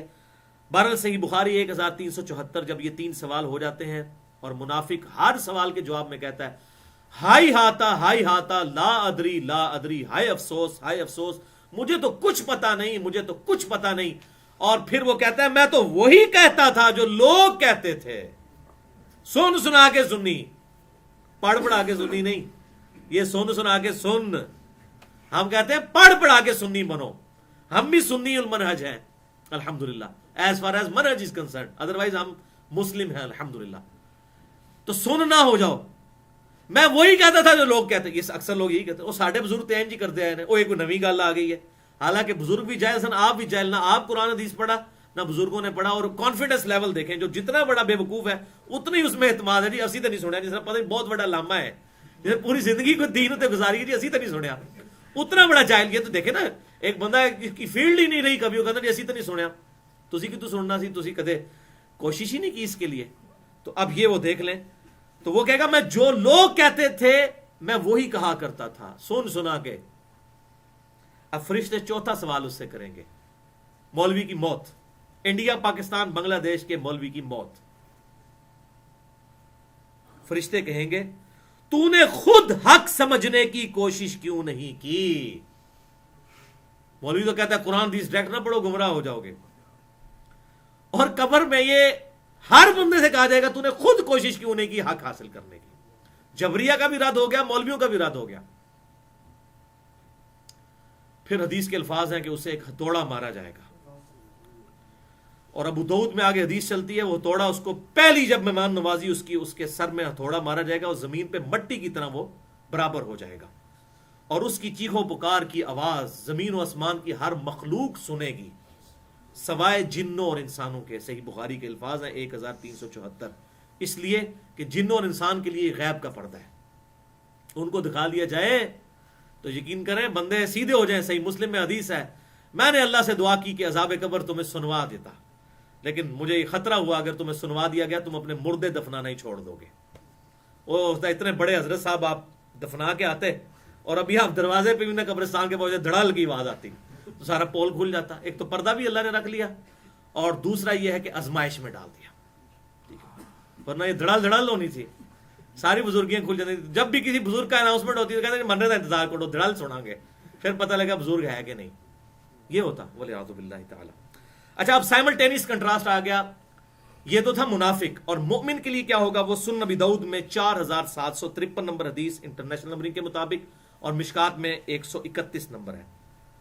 اس سے سوال کیا جائے گا تیرا رب کون ہے, تیرا دین کیا ہے, نبی صلی اللہ علیہ وسلم کو تجھ میں مبعوث کیا گیا, ان کے بارے میں تیرا کیا عقیدہ ہے. وہ سب کچھ سوال دے دے گا. ربی اللہ, دین الاسلام, اور ہوا محمد رسول اللہ صلی اللہ علیہ وسلم. اب دیکھ لیں کتنی مزے کی بات ہے کہ قبر میں نہ فرقہ پوچھا جانا ہے نہ امام پوچھا جانا ہے.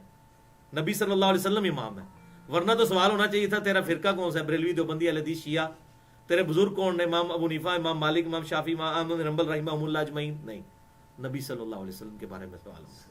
تو یہی بات آپ اس زمین پہ بھی 4 فٹ اندر جانے سے پہلے یہ زمین کے اوپر ہی مان لیں کہ اللہ اور دین اسلام اور نبی صلی اللہ علیہ وسلم. الحمدللہ. اب فرشتے جب تینوں سوال کے جواب صحیح سنیں گے تو ظاہر ہے فرشتوں کے لیے بھی بڑی انٹرسٹ کی بات ہے. وہ کہیں گے, چوتھا سوال کریں گے, اور تجھے کس نے بتائے یہ سوالوں کے جواب. یہ چوتھا سوال تجھے کس نے بتائے. تو پتہ کہ وہ جواب دے گا, میں نے اللہ کی کتاب پڑھی, میں اس پر ایمان لایا, اور میں نے اس کے حق ہونے کی تصدیق کی. تو جس نے اللہ کی کتاب پڑھی ہوگی وہی تصدیق کرے گا. اس لیے میں کہتا ہوں مولوی کی موت ہے یہ چوتھا سوال قبر کا. مولوی تو کتاب پڑھنے نہیں دیتا, کہتا ہے ڈائریکٹ نہ پڑھو. حالانکہ اس کو پوچھو تو نے کبھی انڈائریکٹ تو نے اپنی زندگی میں پڑھی ہے کبھی کتاب, تجھے بھی توفیق نہیں کبھی ملی. تو اب مجھے بتائیں یہ مولوی سے صرف سوال ہونے ہیں, ہر بندے سے. حضرت ابوبکر صدیق رضی اللہ تعالیٰ عنہ سے بھی وہی قبر میں سوال ہونا ہے جو مجھ سے اور آپ سے ہونا ہے. تو پھر ہر بندے کو اللہ نے اتنی کیپیبلٹی تو دی ہے کہ وہ حق بات کو حاصل کر سکے. اب یہ تو نہیں ہوگے گا آگے, اچھا مجھے بتائیں وہ قبر میں اس کو تو یہ کہنا چاہیے یا اللہ میں تے ان پڑھ سا مونو بخش دے, یہ کہے گا نہیں. اچھا جواب اس کا مطلب کون دے گا, جس نے دنیا میں کتاب پڑھی ہوگی. جس نے نہیں پڑھی ہوگی تو تھوڑا ہوگا, یا پڑھی ہوگی اور پڑھنے سے روکا ہوگا اس کے لیے بھی تھوڑا ہوگا. اور ادھر جس نے پڑھی ہوگی, اس پہ عمل کیا ہوگا, تصدیق کی ہوگی, تو اس کو پھر جنت کا دروازہ اس کے لیے کھول دیا جائے گا. لہٰذا یہ انڈیا پاکستان اور بنگلہ دیش کے مولوی کا کہنا کہ قرآن حدیث ڈائریکٹ نہ پڑھو گمراہ ہو جاؤ گے, اس کو الٹ کر لیں کہ قرآن و حدیث ڈائریکٹ پڑھو تو گمراہی سے بچ جاؤ گے. آج کا آخری ٹاپک نمبر 7, انشاءاللہ آخری ٹاپک جو ہے وہ اگلے لیکچر میں ہم ڈسکس کریں گے, وہ بڑا ڈیٹیلڈ ہے. اور وہ ایک ہی ٹاپک جو ہے وہ انشاءاللہ 1.5 گھنٹے میں کور ہوگا. یہ اب آخری ٹاپک سیکنڈ لاسٹ اور آج کا آخری ٹاپک نمبر 7. اللہ اس وقت تک انسان کو گمراہ نہیں کرتا جب تک انسان خود اپنے لیے گمراہی نہ کما لے. یعنی کوئی خود ہی گمراہی کمانا چاہتا ہے, کوئی خود ہی جو ہے وہ ساکٹ میں 2 انگلیاں دینا چاہتا ہے, تو اسے کرنٹ تو لگے گی. یہ وہ آیات ہیں جن سے غلط رزلٹ جبریہ نے نکالا اور انہوں نے کہا جی دیکھیں یہ آیات ثبوت ہے کہ اللہ تعالیٰ انسان کو گمراہ کر دیتا ہے. حالانکہ ان آیات کو آؤٹ آف کنٹیکسٹ وہ پڑھتے ہیں. یہ بالکل اہل سنت کے منہج کے مطابق ہے. اللہ تعالیٰ کسی کو گمراہ نہیں کرتا جب تک کہ وہ خود اپنے لیے گمراہی نہ خرید لے. ریفرنس نمبر 32 سورۃ البقرہ آیت نمبر 26 اور 27, جو بچپن سے ہمیں پڑھا کے مولوی قرآن سے دور کرتا ہے. جی قرآن پڑھ کے لوگ گمراہ بھی ہو جاتے ہیں, قرآن پڑھ کے ہدایت بھی حاصل کر لیتے ہیں. توبہ توبہ. آپ کسی غیر مسلم کو کہیں کہ یہ کتاب آپ کو گمراہ کر دے گی, وہ کہے گا جی اپنے گول ہی رکھو انہوں, کہے گا کہ نہیں؟ استغفر اللہ. اس کو تو اللہ کہہ رہا ہے ہدی للناس وبینات من الہدی والفرقان. ہدایت ہے پوری انسانیت کے لیے, اور ہدایت کے بھی روشن اس میں نشانیاں ہیں, روشن دلائل ہیں, اور یہ الفرقان ہے حق اور باطل میں تمیز کرنے والی کتاب. اور صحیح بخاری میں آیا محمد فرق بین الناس, محمد صلی اللہ علیہ وسلم لوگوں میں حق اور باطل میں تمیز کرنے والے ہیں. آپ صلی اللہ علیہ وسلم بھی الفرقان, اور یہ فائنل ٹیسٹمنٹ بھی الفرقان. جو اولڈ ٹیسٹمنٹ اور نیو ٹیسٹمنٹ یعنی تورات اور انجیل میں کون سی بات حق ہے اور کون سی باطل, اس کے اوپر یہ فرقان ہے, مہیمن ہے, نگران ہے یہ کتاب, کیونکہ وہ ٹیمپرڈ فارم میں ہے اور یہ محفوظ ہے. اب یہ آ جائے آیت جس کا غلط یہ مفہوم بیان کرتے ہیں. انشاءاللہ میں اسے کھول کر بیان کرتا ہوں. ان اللہ لا یستحیی ان یضرب مثلا ما بعوضۃ فما فوقها. بے شک اللہ تعالیٰ کو تو کوئی شرم نہیں ہے مثال بیان کرنے میں, چاہے وہ مچھر کی مثال ہو یا اس سے بھی کوئی حقیر تر مثال ہو. وہ یہ کافر اعتراض کرتے تھے, سورۃ العنکبوت نازل ہوئی تھی نا کہ اللہ تعالیٰ نے کافروں کے ایمان کو مکڑی کے جالے سے تشبیہ دی, تو کہنے لگے جی یہ اتنی بڑی کتاب ہے, اس میں مکڑی کا اس طرح کی چھوٹی چھوٹی چیزوں کا ذکر کیوں ہے؟ اللہ تعالیٰ نے فرمایا اللہ تعالیٰ کو کوئی اس بارے میں آر نہیں ہے کہ وہ مچھر یا اس سے بھی کسی حقیر چیز کا ذکر کرے. کیوں؟ اللہ نے علمیت نہیں جھاڑنی بلکہ بات سمجھانی ہے, یہ ہے مقصد. ورنہ تو یہ کتاب دنیا کی مشکل ترین کتاب ہوتی, اور قرآن کیا کہہ رہا ہے وہ 4 دفعہ کم از کم وَلَقَدْ يَسَّرْنَا الْقُرْآنَ لِلذِّكْرِ فَهَلْ مِن مُدَّكِرٍ. ہم نے قرآن کو سمجھنے کے لیے آسان کیا, تو ہے کوئی اس سے نصیحت حاصل کرنے؟ نصیحت حاصل کرنے کے لیے کتاب بڑی آسان کتاب ہے. تو اللہ تعالیٰ ماتا ہے اللہ تعالیٰ کو تو کوئی اس معاملے میں حیا نہیں ہے کہ وہ مچھر کی مثال بیان کرے یا اس سے بھی کسی حقیر شے کی. فَأَمَّا الَّذِينَ آمَنُوا فَيَعْلَمُونَ أَنَّهُ الْحَقُّ. اور جو ماننے والے ہیں بات, وہ خوب جانتے ہیں کہ یہ اللہ کی طرف سے حق ہے, یہ کتاب سچی ہے, پرپز فل ہے, من ربہم, ان کے رب کی طرف سے. وَأَمَّا الَّذِينَ كَفَرُوا. اور جو نہ ماننے والے ہیں, فَيَقُولُونَ مَاذَا أَرَادَ اللَّهُ بِهَذَا مَثَلًا. وہ کہتے ہیں اللہ تعالیٰ یہ مثالیں بیان کیوں کرتا ہے, اللہ کو کیا ملتا ہے یہ مثالیں بیان کر کے؟ یہ کس کی نشانی ہے جو انہیں نہیں ماننا؟ تو پھر اللہ نے فرمایا یضل بہ کثیرا ویہدی بہ کثیرا. اللہ تعالیٰ اس کے ذریعے بہت سو کو گمراہ کرنا چاہتا ہے اور بہت سو کو ہدایت دینا چاہتا ہے. مراد کیا؟ کہ جو نہ مانے وہ گمراہ ہو جائے. ظاہر سبب تو بنا نا, یعنی قرآن نازل ہوا, نبی صلی اللہ علیہ وسلم آئے, تو جو مانے گا وہ ہدایت پہ, جو نہیں مانے گا گمراہ ہوگا. تو ذریعہ تو ظاہر ہے وہ بنے. آپ کو یہ کہے گا کہ نبی نے گمراہ کر دیا لوگوں کو؟ نہیں, یہ اس کانٹیکسٹ میں ہے کہ اللہ تعالیٰ نے کتاب نازل کی, ہاں اس لیے کی کہ تم نہ مانو گمراہ ہو جاؤ, اور جو مانے وہ ہدایت پہ آ جائے. تو یہ ہے اس کا معنی, نہ کہ یہ کہ اللہ تعالیٰ کو زبردستی کسی کے ساتھ کرتا ہے. یہ ٹونٹ کے طور پہ, تانے کے طور پر بات ہے. اور ساتھ یہ ہے وما یضل بہ الا الفاسقین. اور اللہ تعالیٰ اس کے ذریعے کبھی بھی کسی کو گمراہ نہیں کرتا سوائے اس کے کہ جو خود ہی فاسق ہو, جو بات نہ ماننے والا ہو. تو وہ کون ہوں گے لوگ جو قرآن و حدیث پڑھنے نہیں دیں گے؟ یہ اکثر کہہ رہے ہوتے ہیں دیکھیں جی وہ سورہ جمعہ میں آیا کہ علماء کی وہ ان لوگوں کی مثال جو بڑے بڑے جو علم والے بنتے ہیں, علم کی باتیں کرتے ہیں, تو جیسے گدھے پر کتابیں لاد دی جائیں. اور بھائی وہ تو علماء یہود کی مثال دی گئی کہ گدھے کے اوپر کتابیں لاد دی, تو گدھا کتاب پڑھ سکتا ہے؟ تو اللہ تعالیٰ نے علماء یہود کی مثال دی کہ کتابیں ان کے پاس تھیں, انہوں نے پڑھ کے اس پہ عمل نہیں کیا. جنہوں نے عمل کیا عبداللہ بن سلام وہ تو صحابی بن گئے, ان کو تو نہیں اللہ نے گدھا کہا. گدھا ان کو کہا جو کتابوں سے استفادہ نہیں کرتے. تو یہ آج کی اکثر علماء کا یہی حال ہے, ان کے شوکیس میں بخاری پڑھی ہوئی ہے, مسلم پڑھی ہے, وہ اس سے استفادہ نہیں کرتے کہ اس میں نماز کا طریقہ کیا لکھا ہوا ہے. اور جو بیچارہ شوکیس سے نکال کے پڑھتا ہے اس کو کہتے ہیں دیکھا کتاب پڑھ کے گمراہ ہو گیا. اللہ نے کہا جو کتابوں میں کچھ دین نہیں ہے وہ گدھے کی مثال. اور گدھے تو یہ ہیں لوگ جنہوں نے کتابیں لادی ہوئی اپنے اوپر پڑھتے نہیں ہیں. سمجھے آپ؟ یہ ان کی مثال ہے اور علماء یہود کی مثال ہے. اور بخاری و مسلم کی متفق علیہ حدیث ہے میری امت میں وہی خرابیاں پیدا ہوں گی جو اگلوں میں پیدا ہوئی قدم بقدم بالش بر بالش, حتیٰ کہ ان میں سے کوئی گوہ کے سراغ میں داخل ہوا تو یہ لوگ بھی داخل ہوں گے. صحابہ نے پوچھا یہ اگلے لوگ سے مراد کیا یہود و نصارہ ہیں؟ فرمایا وہ نہیں تو اور کون ہے؟ وہی علماء یہود کی خرابی یہاں بھی ہمارے علماء میں بھی آئی کہ جو کتاب پڑھتا ہے اس کو کہتے ہیں گدھے کی مثال ہے. گدھے کی مثال تو وہ ہے کہ گدھے کے اوپر لاد دی کتاب تو وہ پڑھتا ہی نہیں ہے, جو پڑھتا ہے وہ گدھے کی مثال تو نہیں. یہ اصل میں یہ شوکیس جنہوں نے سجائے ہوئے ہیں جو پڑھتے نہیں ہیں نہ پڑھنے دیتے ہیں, یہ گدھے کی مثال ہے. اور یہ ہوتے ہیں گمراہ. پڑھنے والا گمراہ نہیں ہوگا. یہ کتاب تو کتاب ہدایت ہے, ورنہ کسی غیر مسلم کو یہ بات بتائی ہو کہے گا جی کول ہی رکھو, اگر یہ گمراہ کر دیے تو میں اسی طرح ہی ٹھیک ہوں. یہ تو کتاب سراپا ہدایت ہے. تو اب بتایا گیا وَمَا يُدِلُّ بِهِ إِلَّا الْفَاسِقِينَ, اس سے گمراہ تو نہیں ہوتے مگر وہ جو خود فاسق و فاجر ہیں, جو حق بات قبول نہیں کرنا چاہتے. جو سویا ہوا ہے وہ تو جاگ جائے گا یہ کتاب پڑھ کے, اور جو آنکھیں بند کر کے لیٹا ہوا ہے مکرا بن کے, اس کی تو نیت ہی نہیں اٹھنے کی, وہ تو پہلے ہی اٹھا ہوا ہے, اٹھنا چاہتا ہی نہیں ہے. الذین ينقضون عہد اللہ من بعد میثاقہ, اور ان کی نشانی ہے یہ وہ لوگ ہیں جنہوں نے اللہ سے عہد کیا اور پھر توڑ دیا. کون سا عہد؟ جو ہماری روحوں سے لیا. سورۃ الاعراف آیت نمبر 172, الست بربکم قالوا بلا, ہماری روحوں نے کہا تھا, ہماری انسٹنکٹ میں توحید موجود ہے جو انہوں نے توڑ دی. وَيَقْطَعُونَ مَا أَمَرَ اللَّهُ بِهِ أَن يُوصَلَ, اور وہ قطع کر دیتے ہیں اس چیز کو جس کے جوڑنے کا اللہ نے حکم دیا ہے. یعنی رشتہ داروں کے ساتھ حسن سلوک کرنے کی بجائے وہ قطع رحمی کرتے ہیں صلہ رحمی کی بجائے. وَيُفْسِدُونَ فِي الْأَرْضِ, اور زمین میں فساد مچاتے ہیں. أُولَٰئِكَ هُمُ الْخَاسِرُونَ, یہی ہیں خسارہ پانے والے.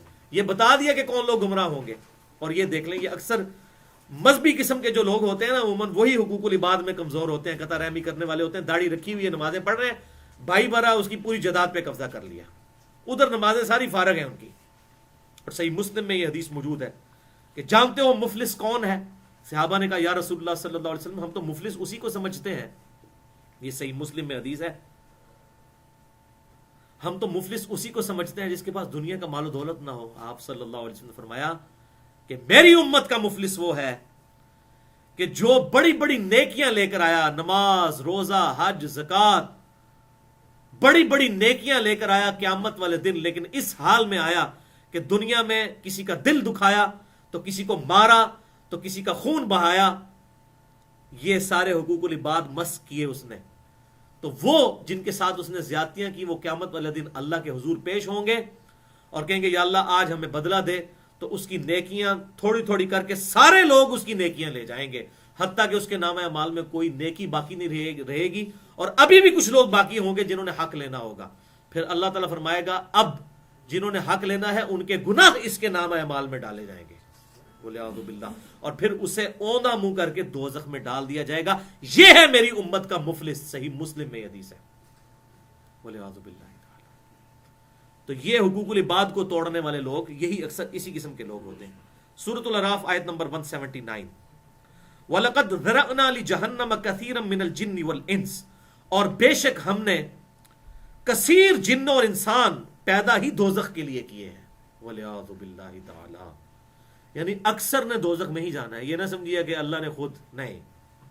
لَهُمْ قَلُوبٌ لَا يَفْقَهُونَ بِهَا, اللہ نے ان کو دل تو دیے تھے, سوچنے کی صلاحیت تو دی تھی, عقل تو دی تھی, لیکن وہ اس سے سوچتے نہیں ہیں. وَلَهُمْ أَعْيُنٌ, ان کو اللہ نے آنکھیں تو دی تھی, لا یبصرون بہا, لیکن انہوں نے آنکھیں کھول کر دیکھی نہیں ہے, حق کو قبول ہی نہیں کیا. وَلَهُمْ آذَانٌ, ان کو ہم نے جو ہے وہ کان تو دیے تھے, لا یسمعون بہا, لیکن انہوں نے اپنے کانوں کو استعمال ہی نہیں کیا حق بات سننے کے لیے, جو پہلے ہم سن چکے. وَقَالُوا لَوْ كُنَّا نَسْمَعُ أَوْ نَعْقِلُ مَا كُنَّا فِي أَصْحَابِ السَّعِيرِ, کاش ہم نے دنیا میں عقل استعمال کی ہوتی اور بات سن لی ہوتی تو آج دوزخ میں نہ ہوتے. تو یہاں بھی اللہ تعالیٰ کہہ رہے ہیں جو خود نہیں. اولئک کالانعام, یہ تو ہیں چوپائے, یہ ہے جانور جن کو اللہ تعالیٰ نے عقل بھی دی, آنکھ بھی, کان بھی, لیکن انہوں نے اس کو استعمال نہیں کیا. بل ہم اضل, بلکہ یہ تو جانوروں سے بھی گئے گزرے ہیں. اولئک هم الغافلون, اور یہی ہیں اصل میں غفلت والے. اکثر جو دیندار لوگ ہیں ان کو یہ جو دنیا دار قسم کے لوگ کہتے ہیں چڈون ہیں, انہوں نے پتہ ہی نہیں دنیا دا, غافل ہیں. تو اللہ تعالیٰ ہمارے اصل میں تو غافل یہ ہیں جو اپنی آخرت سے غافل ہوئے ہیں. یہ سورۃ الاعراف کی آیت نمبر 179 تھی. ریفرنس نمبر 34 اگلا سورۃ الانعام آیت نمبر 110 اور 111. یہ جو اکثر لوگ مجھ سے پوچھتے ہیں جی اتنے بڑے بڑے علماء کو کیوں نہیں بات سمجھ آتی؟ اتنے بڑے بڑے علماء ہیں وہ بھی اس طرح کی بات کرتے ہیں، انہوں نے قرآن و حدیث نہیں پڑھا. یہ اس کا جواب ہے خطرناک ترین اس حوالے سے. وَنُقَلِّبُ أَفْئِدَتَهُمْ وَأَبْصَارَهُمْ، اللہ تعالیٰ فرماتا ہے ہم ان کے دلوں کو حق قبول کرنے سے پھیر دیتے ہیں اور ان کی نگاہوں کو بھی ہم گمراہ کر دیتے ہیں. کن کو؟ کما لم یؤمنوا به اول مرہ، جبکہ وہ نہیں مانتے جبکہ پہلی دفعہ حق کھل کے ان کے سامنے آیا. جب انہوں نے حق سمجھنے کے باوجود حق سے اناد کیا، اب اللہ کی ڈیوائن مہر لگ گئی، سم بکم عمی فہم لا یرجعون. اللہ تعالیٰ کو ظاہر ہے جلال آ گیا کہ ان کو حق واضح بھی. ان کی مثال علماء یہود تھے، یعنی کہ وہ آپ صلی اللہ علیہ وسلم کی بعثت سے پہلے کہا کرتے تھے پیغمبر آخر الزمان کا وقت آ چکا ہے، ان کی یہ نشانی ہے. جب آ گئے تو سب سے پہلے وہ منکر بنے اور ایمان بھی لائے تو منافقانہ، سوائے چند ایک لوگوں کے. 10 یہودی بھی نہیں تھے جو آپ صلی اللہ علیہ وسلم پر ایمان لائے ہوتے، اس سے کم تھے. حالانکہ پہلے اپنی پبلک کو بتایا کرتے تھے، اور وہی ہدایت انڈائریکٹلی اوس اور خزرج کے لیے ہدایت کا سبب بن گئی، اور خود یہودیوں نے اسلام قبول نہیں کیا. تو اللہ تعالیٰ فرماتا ہے کہ حق قبول کرنے سے ہم دل ان کے الٹ دیں گے، وہ ان کو بات سمجھ نہیں آئے گی، جس کو کہتے ہیں نا گیئر الٹا لگ جائے گا ان کا. وَلِعَوْذُ بِاللَّهِ تَعَالَى. جیسا کہ انہوں نے پہلی دفعہ حق قبول نہیں کیا. اب پہلی دفعہ جس نے بخاری اور مسلم میں نماز کا طریقہ پڑھ لیا، پھر وہ بابوں کے پیچھے لگ گیا، تو ظاہر اس کو تو پتہ ہے کہ کیا لکھا ہوا ہے، پھر جان بوجھ کے اس نے حق سے اناد کیا. وَنَذُرُهُمْ فِي طُغْيَانِهِمْ يَعْمَهُونَ، اور ہم ایسے لوگوں کو گمراہی میں کھلا چھوڑ دیتے ہیں، جہاں مرضی بھٹکتے پھریں، ہم ان کے کوئی پشت پناہ نہیں رہتے. اور حال یہ ہو جاتا ہے وَلَوْ أَنَّنَا نَزَّلْنَا إِلَيْهِمُ الْمَلَائِكَةَ، 8واں پارہ شروع یہیں سے ہوتا ہے. اور بے شک اگر ان پر فرشتے بھی نازل ہو جائیں، وَكَلَّمَهُمُ الْمَوْتَى، اور مردے قبروں سے نکل کے ان سے باتیں کرنا شروع کر دیں کہ بھئی یہ حق ہے قبول کر لو، ہم تو مر کے جا چکے، ہمارے ساتھ یہ عذاب ہو رہا ہے، قبول کر لو حق. اس کے بعد کو بچ سکتا ہے؟ حق قبول کرے گا، لیکن سنے نا نہیں کریں گے قبول. مردے بھی ان سے کلام کریں. وَحَشَرْنَا عَلَيْهِمْ كُلَّ شَيْءٍ قُبُولًا، اور تمام مردے جمع کر دیے جائیں، تمام وہ باتیں ان کے سامنے جمع کر دی جائیں جو اس سے پہلے یہ جان بوجھ کر جھٹلایا کرتے تھے، ان کے سامنے لے آئی جائیں. مَا كَانُوا لِيُؤْمِنُوا، پھر بھی یہ ایمان نہیں لے کر آئیں گے، کیونکہ مہر لگ گئی. اب یہ مہر جو اللہ کی طرف سے لگی ہے یہ اللہ ہی اتار سکتا ہے. الا ان یشاء اللہ، ہاں مگر یہ کہ اگر اللہ ہی چاہے کہ یار اللہ تبارک و تعالیٰ ان پر رحم فرمائے کہ وہ مہر جو ہے اس کو صاف کر کے، تو اللہ تعالیٰ ان کو زبردستی ہدایت دیتے ہیں. یہ علیحدہ بات ہے. وَلَٰكِنَّ أَكْثَرَهُمْ يَجْهَلُونَ، لیکن اکثر لوگ نیرے جاہل ہی ہے، اپنی عقل استعمال ہی نہیں کرتے. وہی بات کہ سوتے ہوئے کو تو آپ جگا سکتے ہیں، لیکن جو مکرہ بن کے آنکھیں بند کر کے لیٹا ہے، جس کی نیت ہی نہیں اٹھنے کی، اس کو آپ نہیں جگا سکتے. تو اب یہ پتہ چلا اتنے بڑے بڑے علماء وہ اصل میں پڑھ کے حق قبول نہیں کرتے، پھر اللہ کی طرف سے مہر لگ جاتی ہے، پھر ان کو کہاں سے پی ایچ ڈیز کو سمجھ آئے. وہ گمراہی تو انہوں نے خود کمائی ہے. وَلِعَوْذُ بِاللَّهِ تعالی. ریفرنس نمبر 35 سورۃ الانفال آیت نمبر 53. ذَلِكَ بِأَنَّ اللَّهَ لَمْ يَكُنْ مُغَيِّرًا نِعْمَةً، یہ اس لیے کہ بے شک اللہ تعالی کسی بھی قوم سے نعمت نہیں چھینتا، ان کی حالت نہیں بدلتا. انعمها، جو اللہ نے ان پر نعمت کی ہوتی ہے، علی قوم، کسی قوم پر، حتی یغیروا ما بانفسہم، یہاں تک کہ وہ خود اپنے اعمال ایسے نہ کر لیں کہ اللہ تعالیٰ ان سے وہ نعمت چھین لے، ان کی حالت کو بدل دے. وَأَنَّ اللَّهَ سَمِيعٌ عَلِيمٌ، اور بے شک اللہ تعالیٰ سننے والا اور علم والا ہے. اس سے بھی پتہ چلا، اس میں بھی جبریہ کا رد ہے. اللہ تعالیٰ فرماتے ہیں ہم کسی سے نعمت نہیں چھینتے جب تک کہ وہ خود ناشکری کر کے اپنی نعمت نہ گوا لے. اور اسی کا سائملٹینیس کنٹراسٹ ہے جو اکثر لوگ کہتے ہیں کہ اللہ تعالیٰ کسی قوم کی حالت اس وقت تک نہیں بدلتا جب تک کہ وہ اپنی حالت خود نہ بدلے. وہ بھی بات درست ہے. ویسے یہ ہے تعویل خاص میں تو یہ بات ہے کہ اللہ نے جو نعمت دی ہے وہ کسی سے چھینتا نہیں جب تک کہ وہ خود وہ اپنے اعمال کے ذریعے اس نعمت کو ضائع نہ کرتے. اور اس کی الٹ بات بھی بالکل ٹھیک ہے کہ اللہ تعالیٰ کسی کی حالت نہیں بدلے گا جب تک کوئی خود شخص اپنی حالت نہیں بدلنا چاہتا. سورۃ الانفال کی آیت نمبر یہ 53 تھی. سورۃ الانفال کی آیت نمبر اگلی ہے 24 اور 25، ریفرنس نمبر 36. آج کی